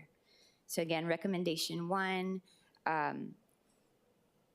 the rules currently state that we can only review the revisions that were originally identified, but there's reasons why if you make a change on a plan, it might change the overall plan, and then it does affect other areas. So it's hard to say you're just only focused on a certain part of the project. And because we are trying to ensure life and safety through the building permit process, we don't necessarily agree principally with having to limit our scope based on a prior review or prior revision. And then, again, for another rule, performance benchmarks. So the maximum review time limits, we are certainly trying to achieve shorter review times, but this administrative rule just sets the goal or where we all want to get to, but our response is we're trying to fix the process. We're trying to build capacity and give our reviewers the tools in order to reach those shorter time goals. And then same with recommendation 3. It says it's dropped because, again, we're working on the core systemic issues that help us go faster. With regard to one-time review, this is in our administrative rules. This part of it requires either at some point you would self-certify when you're in the process, or you would have a meeting with our staff. We do have these meetings for the plan review.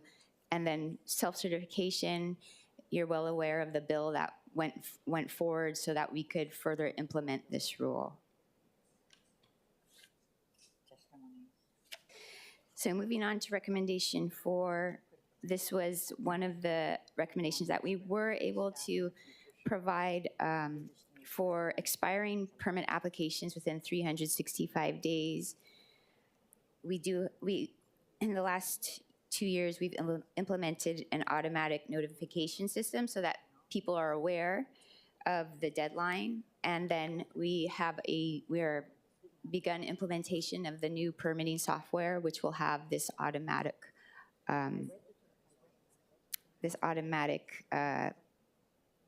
notification and deadline for the applicant as well as the staff. For recommendation 5, to improve workflow processes by prioritizing certain types of applications. We did this in the last few years for solar permits, and with the new permitting software and our improvements in processes, at some point we will be able to further create lines for specific types of permits. For recommendation 6, again, we are working on improving our workflows and processes and integrating them in Posse, but more importantly, in the new software system. So we've just begun in the last 2 weeks the discovery phase of the new permitting software. So the company is working with our staff to understand all of our processes and taking some of the SOPs that have been recently established in order to integrate it into the new software system.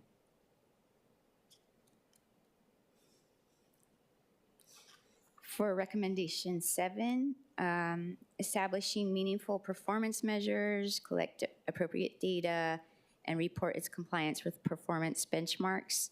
This new software will help with this also, but as an example, when we really focused on the pre-screen backlog, we did set up metrics. We set up certain performance benchmarks for staff so they could understand where we're at, where we need to go along the way, and how we would get there. So that's been important for the manual review, and we've done that also in the commercial side so that we can show where we're at and as far as the review, the progress that's being made there.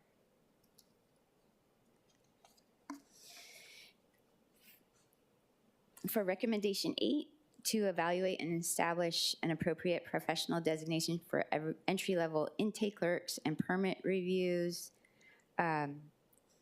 We have begun developing a learning and development program for our permit clerks that become permit reviewers. We've already begun training with land use ordinance, building plan reading, and we've set them up to get some ICC training.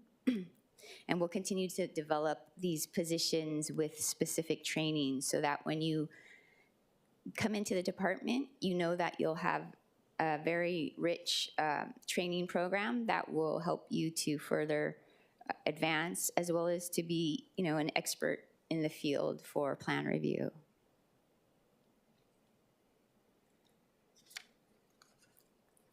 So recommendation 9, properly collect, calculate, and report performance data for how long building permits take from initial application to building permit issuance, and some sub-data for each review. The new permitting software will have this type of information. And then also in the interim, in the next 6 months, we are updating our e-plan system, which works with our Posse system and will actually be part of the new permitting software. And that update, which is long overdue, will provide more transparency to the applicant, the landowner, et cetera, of exactly where their permit is and how long it's been with different agencies, with us, or with the applicant themselves.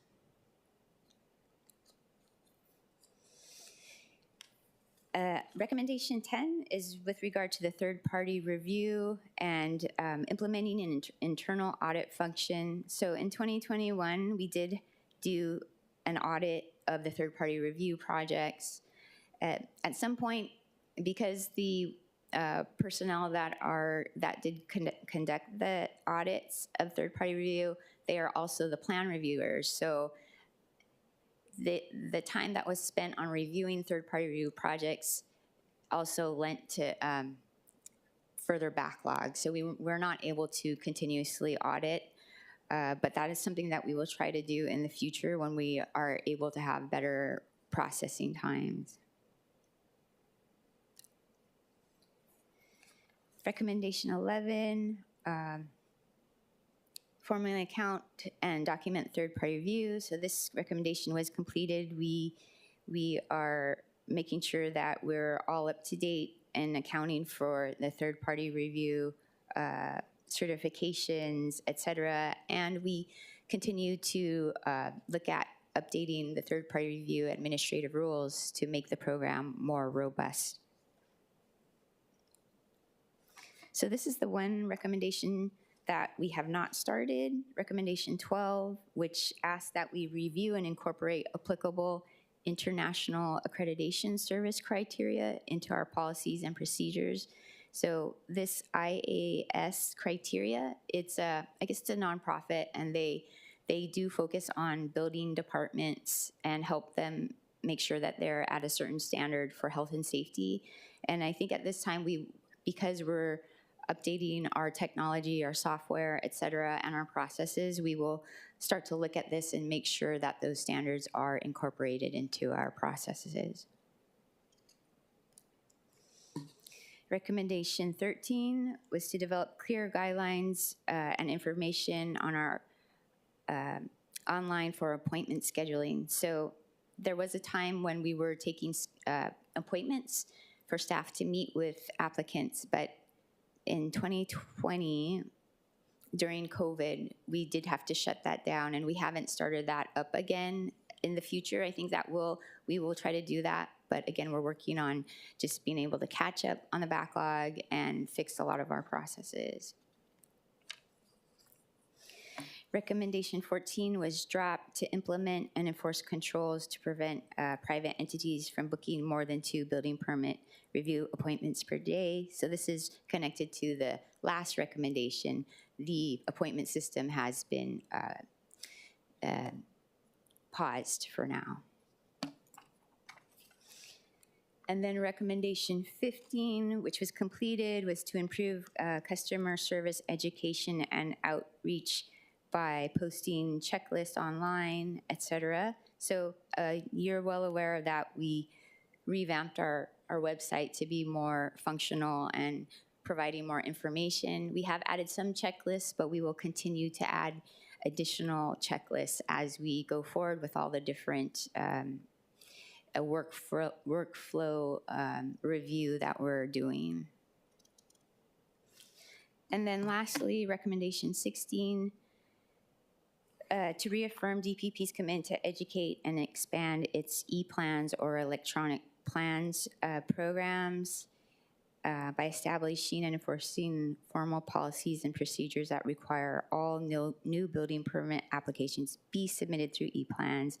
As of 2023, we finally did require commercial, and prior to that, we required residential permits to go through e-plans. So that has been completed. And that is it. That's all 16 recommendations, and I am here for any specific questions. Thank you. Thank you, Director, so much for that presentation. On the e-plans for recommendation 16, you do agree that requiring it electronically also helps with undue influence, correct? Yes, I think that's some right. of the concerns that have been raised regarding criminal activity by certain members will hopefully be decreased because of the automation. Thank you for that. Before I open it to questions from the members, I did want to pose a question first to the City Auditor, Arushi Kumar. It has to do with the dropped recommendations. I understand for recommendations 13 and 14, it's no longer applicable, so they were dropped. But with regard to recommendation 2 and 3, you simply put here, we consider this recommendation dropped, and it could be dropped by DPP. But I guess I'm curious: do you consider that they dropped it? Do you concur with that? What is your assessment for these 2 recommendations? That would be recommendation 2 and recommendation 3. Aloha, Chair. Thank you. If you could identify yourself as well. Yes, Arushi Kumar, City Auditor. Thank you for having me today. City. City Auditor? I thought you said state.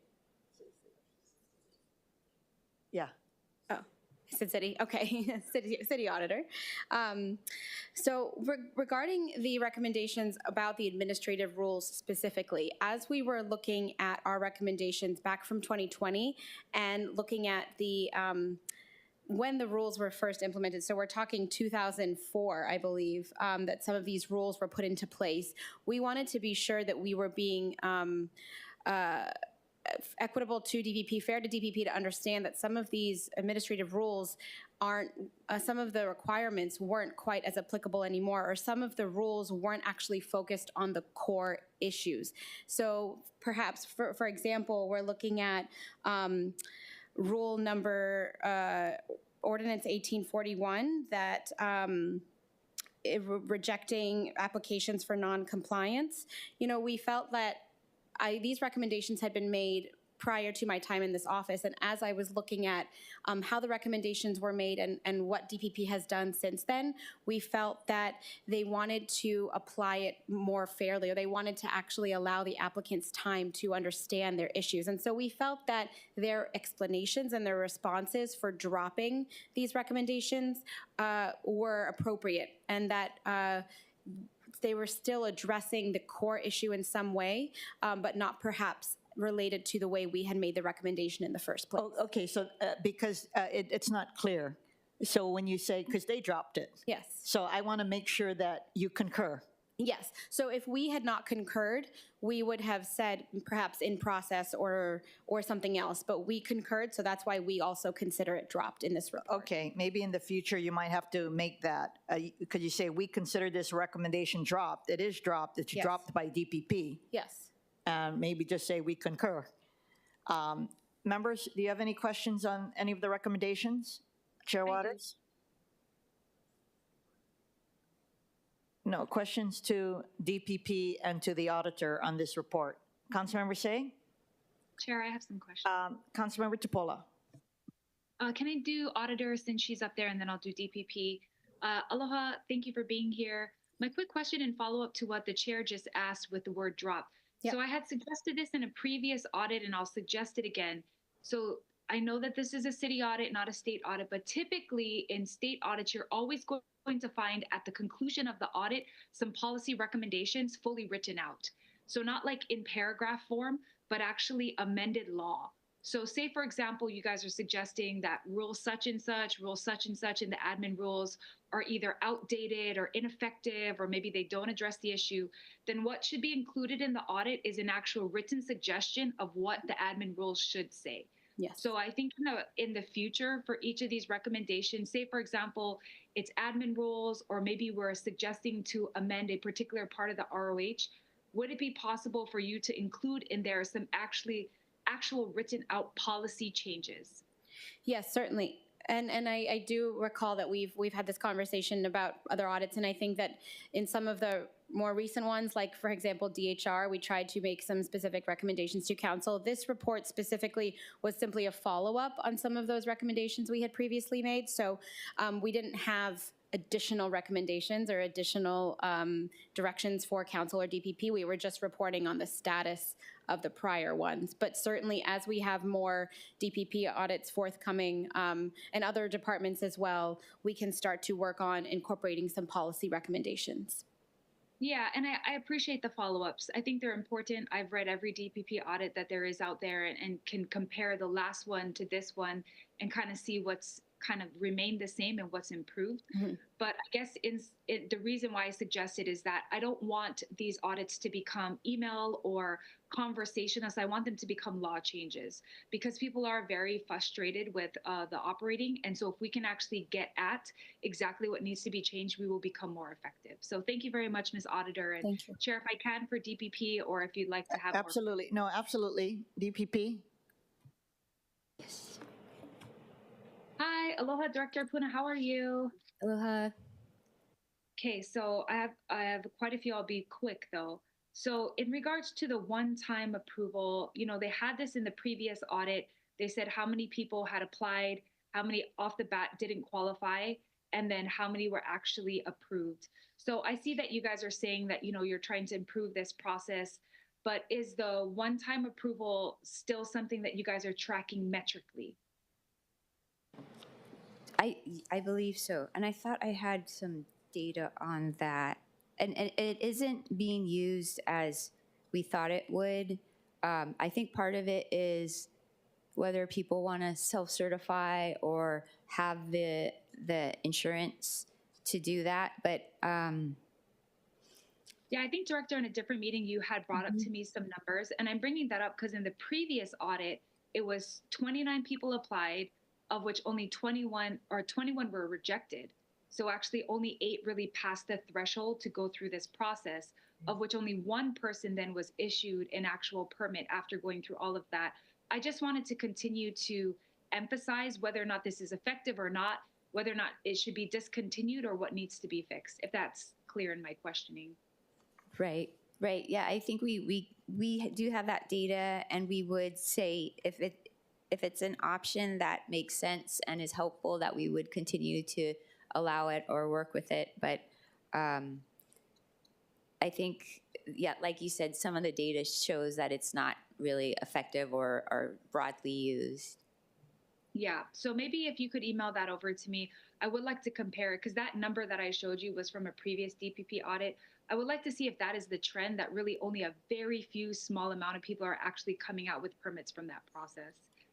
The next question I had was in regards to new software. So you're still referring to ePlans and Posse, and then you made mention we have a new software. In the new software, are we going to be combining ePlans and Posse so that we have a system that speaks to itself on both sides? Yes, and it happens. Go ahead. It happens to be ePlans Evolve that we're currently using, and that will be integrated into the new software system.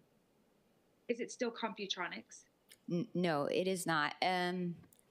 We're going to provide more information publicly about the new system very soon. I guess I can say it's Clarity, the new system that we have chosen.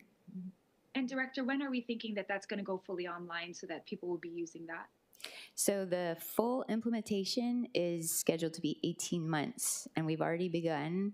We're a couple weeks into it, but we believe that midpoint or within 9 months, we'll have a part of that system that we will be able to have public facing. I would like it to be related to the permitting, but that's kind of difficult because permitting is a very major, complicated, intricate part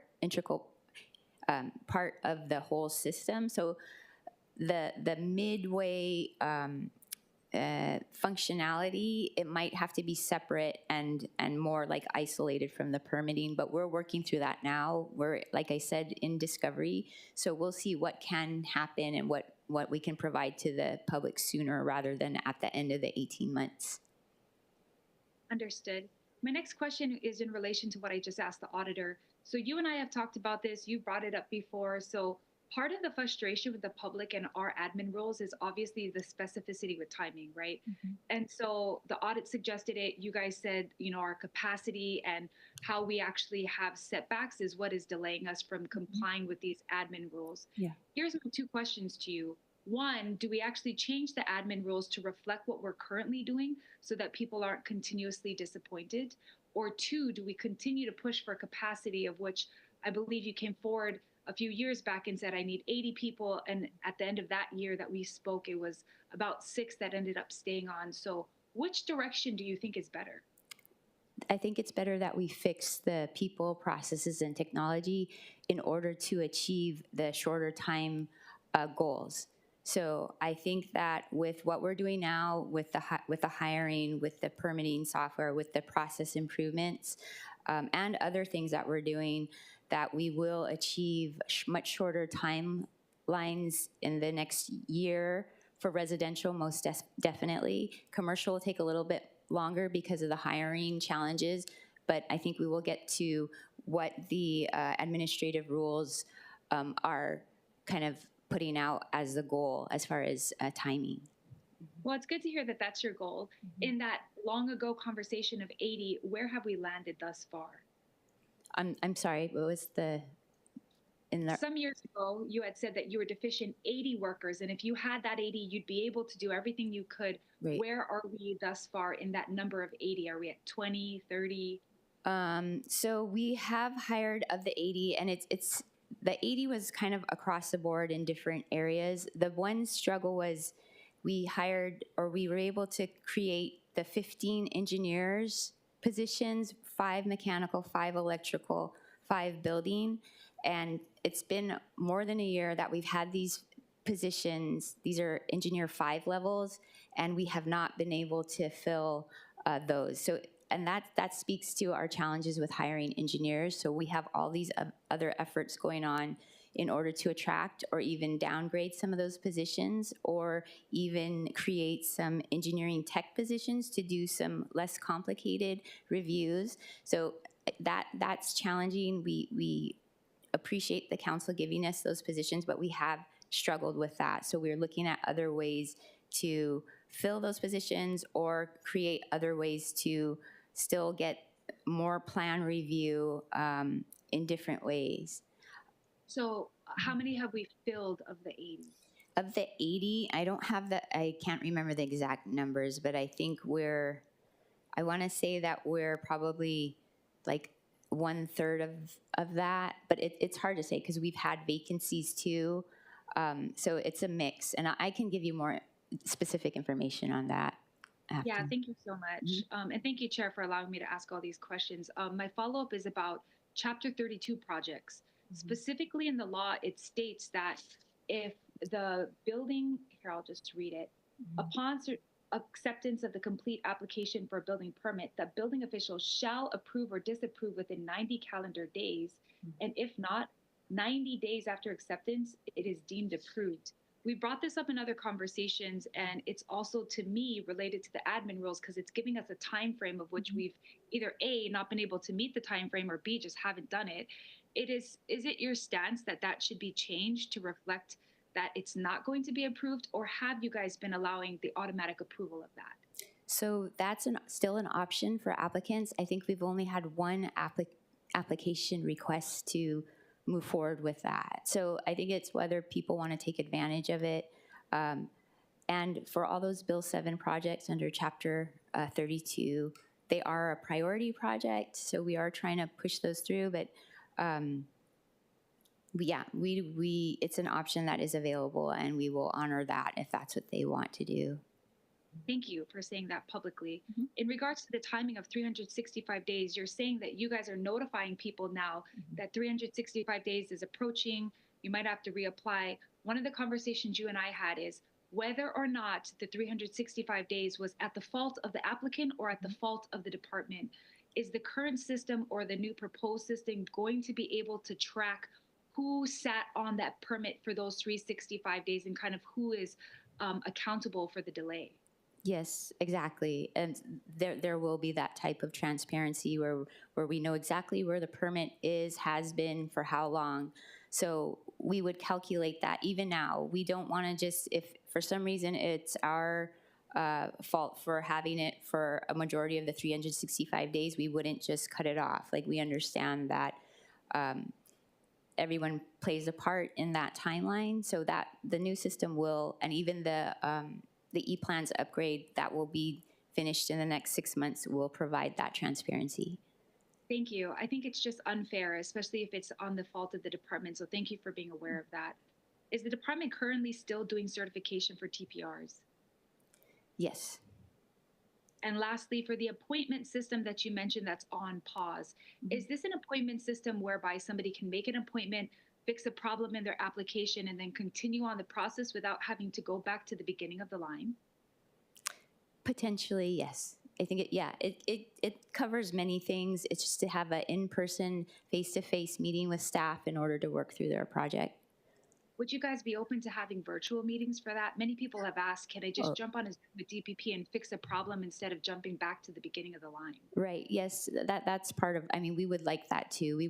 It would make it easier, faster, and more convenient for us to do online meetings. And I think that's to one of the other administrative rules. After a certain point, after so many reviews, you meet with staff, and that's something that we're looking into, making it more efficient and effective to meet. Yeah, whenever you unpause it, it needs to have that virtual component for you guys' time and for the applicant's time. Thank you, Department Chair, and thank you. Thank you, Councilmember. Chair Waters. Thank you. Hey, I want to just point out a couple positive things with DPP. we show a reduction in residential permits from 330 days in November 2022 to 188 days in January 24th, which is a considerable reduction. So I appreciate that.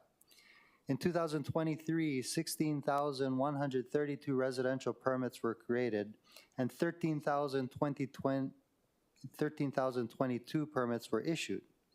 And also in 2023, 3,869 commercial permits were created and 2,219 were issued. So that's testament to what you're doing is in the right direction. One of the things that Councilmember Tupola talked about and you addressed, but I just want to follow up on, was the vacant positions. How can, in my mind, you can't fill these engineer positions because we can't pay those folks enough, right? Engineers are gonna go and they have to support their families. They have to make enough money to buy a home in Honolulu. So my question to you is, how can we help you increase the pay for these folks? I know your department, as well as others, utilizes the contract hire process to do so. But what do you suggest we do, and maybe working with HR to figure out how we can pay these folks more? And I'm going to talk about this during the budgetary process, and I'll talk about it again. If we were to get rid of all these vacant positions that you can't fill, recreate a new position with a higher pay. But what's your thoughts about that? Thank you, Chair. That's a very important question that we're dealing with. We are working with HR and HGA to figure this out about the salaries. I think when it comes to budget hearings, I think you'll hear more about what we've been trying to work on. With our consultant Acuity, we've been looking at broadbanding, which is something that I think UH and other government agencies use to, similar to what you're saying, kind of think outside of the box and not just, raise salaries, but across the board, there's ways to kind of move the money in a way that makes sense. So I think all that you're doing and through the budget process, we might be able to make some progress soon on that. And then outside of, we're at the legislature trying to lobby for kind of more fair treatment when it comes to licensing, so that when we get people out of UH, we want them to be able to have the experience at DPP and sit for their licensing exam. And there's some issues there about the clarity of that's possible. So everything we're trying to do to attract and sustain engineers is important. So we really appreciate your, your concern, but we do think we have some answers that we can present to the council at some point. Thank you. Differential pay for hard-to-fill positions is another tool. Are you folks utilizing that? Yes, there currently is a shortage differential for our engineers, specifically because of these, DPP and other departments with engineers. So we have been using that. So that raises it up a certain amount, but we're still far below private or federal. Right. Yeah. Yesterday we did a bunch of SMA permits, and what I was told from one of the applicants that it took a long time to get the process through, and part of it was his fault, right? A lot of homeowners don't know that they have to go through this rigorous process, and they try to do it themselves. So I understand that, but during the process, I learned that DPP only has one person reviewing SMA permits. Is that true? No, it's not one, but we are in our land use permits division, we're I think more than 50% vacant. So planners too are another area that we need to hire and look at how we can better attract planners. What do you attribute the 50% vacancy to? For the planner vacancy, it can be just the a lot of it is salaries. I think we've lost people because there are better salaries out there. But yeah, I can't say really. Okay. I know that this gentleman's laughing. Would you like to come up to the microphone and answer that question? No, please. I mean, if you have something to say, say it in public.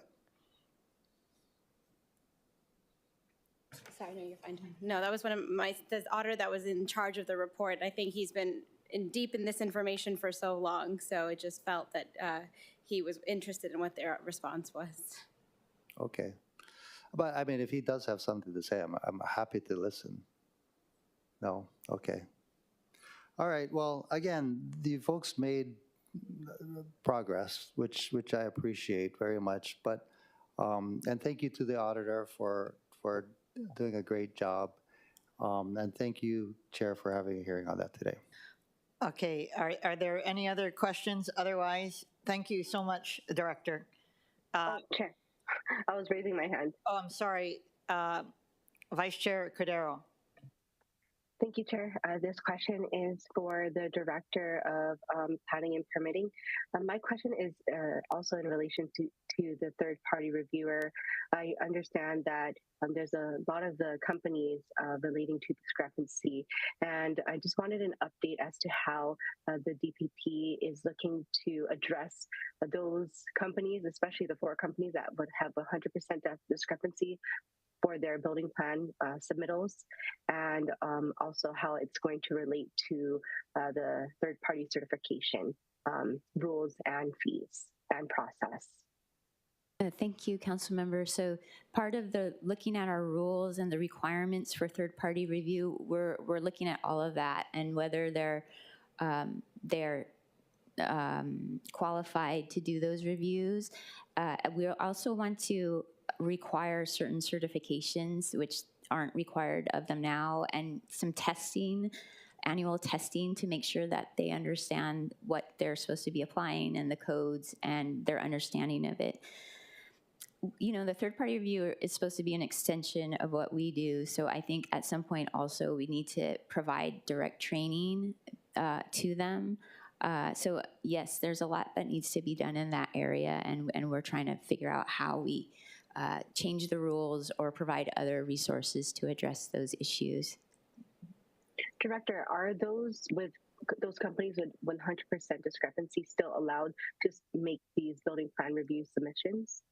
They are, but with the audits, we were able to, you know, address them directly that this is the outcome of our audit, and you need to be more aware and do a better job. So I do think the audit did have a good effect in that sense, that it was shown that they were not performing to a proper standard, and we're watching and we're aware of that. And then similarly, when it came to certain specific third-party review approvals with the monster homes, we did yank their certification, so they are not able to continue. So we will continue to monitor and enforce if necessary. I mean, these third-party reviewers, they are, you know, it's a privilege to have the certification, and we obviously don't want any kind of unpermitted, you know, kind of projects going out that haven't had full and proper review.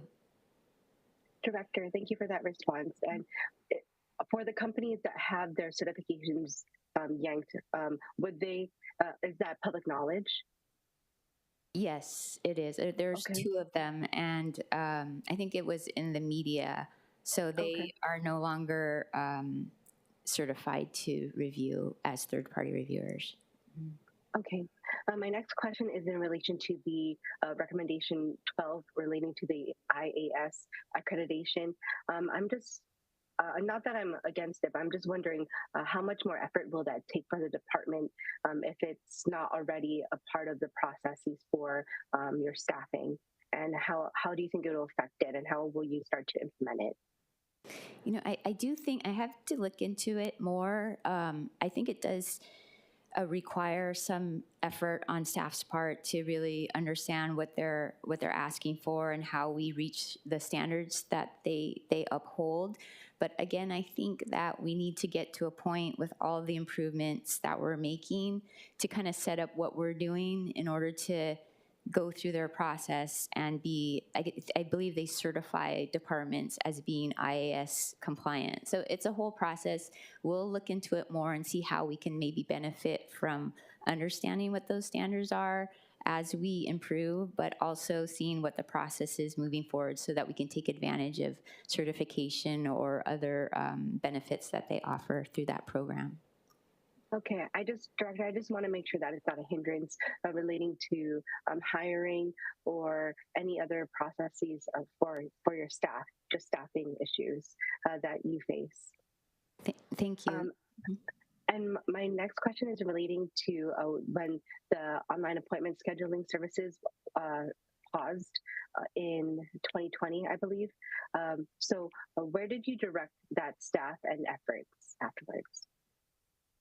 So that was again during COVID when we had to shut down to some extent. I think they just kind of concentrated on their reviews, but they were still able to receive phone calls and emails. So that still has been a major part of their workload, is just talking to applicants. And again, the new system will provide more understanding of the status of their application so that they can just go online and look at that rather than having to make a phone call or do some of the more manual communications. Okay, thank you very much. Thank you, Director, and thank you, Chair. Thank you. Thank you. If there are no other questions, we are going to move on to testimony. Thank you, Director. We will now proceed with in-person testimony in the council chamber. Clerks, do we have any in-person testifiers for this item? Chair, there are none. Is there anyone else in the council chamber who would like to testify on this item? Please come forward to the testifier podium and begin by stating your name. Seeing none, we will now proceed with remote testimony. Clerks, do we have any remote testifiers for this item? Chair, there are none. And I'm assuming there is no one else standing by remotely to testify. Yes, Chair, there are no one So standing by. members, we are in discussion. If there is no, oh, thank you, Councilmember Say. We're moving on to the last agenda item, number 3, update by the Department of Planning and Permitting on Development and Sustainable Communities Plan Schedule and Transit-Oriented Development Plans and Zoning Status. Members, please note that a copy of the schedule has been distributed to all of you. It is also available online as Departmental Communication 145. For the administration, we have Director Donna Puna, Department of Planning and Permitting. Thank you, Chair. We're here to answer any questions. I have staff here from TOD and Planning that can provide any details if you have any questions. Thank you. Members, do we have any question? Councilmember Vice Chair Cordero, Councilmember Tupola, do any of you have any questions on these? Yes. Yes. Thank you. Vice Chair Cordero. Thank you. Thank you, Chair. Hi, Director Puna. I was just wondering if there's going to be an update for the transmittal. I understand that looks to be determined for the primary urban center or second quarter, I should say, for the 2024. And is this in relation to the Planning Commission taking a further look into the primary urban center documents? I believe so, but staff can, I have Dina Wong who can speak more to the status. Thank you. Okay, thank you. Hi, good morning, Chair and committee members. Dina Wong with Department of Planning and Permitting. I'm the Chief Planner for the Planning Division. So the Primary Urban Center Development Plan update is at Planning Commission. The first hearing was held in November. It's on continuance until March 20th for the second Planning Commission hearing. And then you might have been referring to the Primary Urban Center Watershed Management Plan. Oh, that one, the public draft is out, and I'm not sure yet on, we're working with the Board of Water Supply on determining the dates of when it will be headed over to Planning Commission and to the Council. Thank you. My next question is in relation to the last update. I understood because I always was asking about the mapping, the 3D updates for the Kalihi TOD plan, and also coordinating with the airport. But I was told last update that the focus is getting out the East Kapolei TOD first for the regulations. Is that still the plan? Tim Straits is coming up. Okay. Hi, Council Member Committee. Tim Straits, Acting TOD Administrator. So we are currently working on the East Kapolei TOD plan. That's our top priority right now. We've been meeting with all the major stakeholders there, including the landowners of DHHL, DLNR, UH, and DR Horton. So we're currently working through that. However, in regards to your comments on the airport heights, we did get confirmation that that data is being released or maybe just has been released. So we're going to be reviewing that and then doing some follow-up on that as necessary. So we're hoping that that will help assist with the implementation of the airport and Kalihi TOD neighborhood zoning. Okay, thank you. And also for the airport TOD, I remember from the last update as well, because it affects so many neighborhoods and that there's, I guess, maybe not enough, information for this. Should we just remove this update and say that it will be on a case-by-case basis, which was also mentioned in the last update? I think we may need to do that, but we wanted to just keep it there as a placeholder until we had a chance to review the data that's being released. And then we'll, hopefully by the next update we provide to you, we'll have something different as an update. Okay.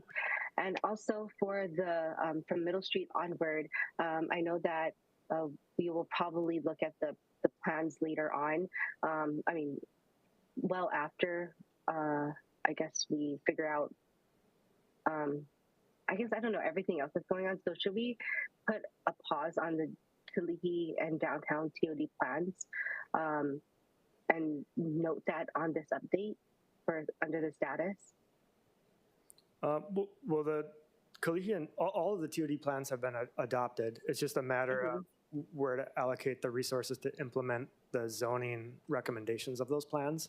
So we've been focusing on segment 1 of the rail corridor, which is currently in service, and then probably moving on to segment 2, which includes airport, and then part of the Kalihi TOD neighborhood from that plan. But as you've heard, in the Ibilei area, there's a lot of, I guess, activity on the city's part, acquiring a few major properties in that area. So I guess we will be looking at that too as a potential new priority area for implementation of those plans as it relates to the zoning and other policies. Okay, understood. Yeah, I mean, this is public information too. And of course, if people were to see this, it feels like when we see that the 3D building massing updated on webpage, like, of course, like that's a good update, but of course, people would feel like, okay, so should we just take a pause on watching the Kalihi TOD plans? Is there an opportunity to possibly reopen up these plans or not? So, I mean, that is something that I think Kalihi is starting to discuss, not relating to the businesses and possible developers in the area. So I just want to be able to have responses to either deter or support those efforts. Okay, yeah, so I think what you're referring to the italicized text 3D building massing updated on web page. Those are just the 3D models that are illustrated in the plans. They were updated following the adoption of the plans, just posted on the website, just more for like informational purposes to reflect some more of the current developments by the major landowners in those areas, but they're not intended to be anything other than just illustrative. So there was additional contract funding left before we closed out those contracts. So we just did that to show at least a little bit better representation of how the areas might develop. But of course, everything evolves over the years, and especially as the new zoning and other conditions change. Okay, and one last thing is just keeping the community businesses and future developers in these areas up to speed, you know, especially for the next segment of rail. Are there efforts to keep the plans at the forefront for relating to outreach? I mean, like to keep it out in the open, I guess. Sure. We, as you know, we do significant outreach as part of the TOD plan process. But now, as we're going through each of the plans that don't have the adopted zoning and special district established, that includes, you know, at least one community meeting, outreach through the neighborhood boards, other types of like request for comment, letter outreach, and so forth. So there's that, and then as other components of the plans, like. For example, if we consider like a catalytic project like in Kalihi, the Kapolama Canal, you know, that's one type of project where we do significant outreach to the community, which is tied to the TOD plan. And in that one, actually in particular, we finished the planning, but we'll be probably going back out to the community shortly as that one picks back up. We're just awaiting some funding awards to be announced, and if that occurs in favor of you know, the city where we can get that additional funding to continue the project, we'll definitely be doing some additional outreach on that one in particular. Okay, I just don't want our community to be like, you know, this was discussed back in what, 2014, 15, 16, adopted in 2017, and we just don't want it out of the public's eye for too long, where they forget about it, and then they will have a call to have this discussion come up again. Thank you, and thank you, Chair. Thank you. Members, if there are no other questions, thank you, DPP. We will now proceed with in-person testimony in the council chamber. Clerks, do we have any in-person testifiers? Chair, there are none. Is there anyone else in the council chamber who would like to testify on this item? Please come forward to the testifier podium and begin by stating your name. Seeing that there is no one, we will now proceed with remote testimony. Clerks, do we have any remote testifiers for this item or anyone else standing by remotely to testify? Chair, there are none. Members, we are in discussion. Seeing no further discussion, mahalo everyone for your attendance and participation in today's hearing. There being no further business, this meeting is adjourned.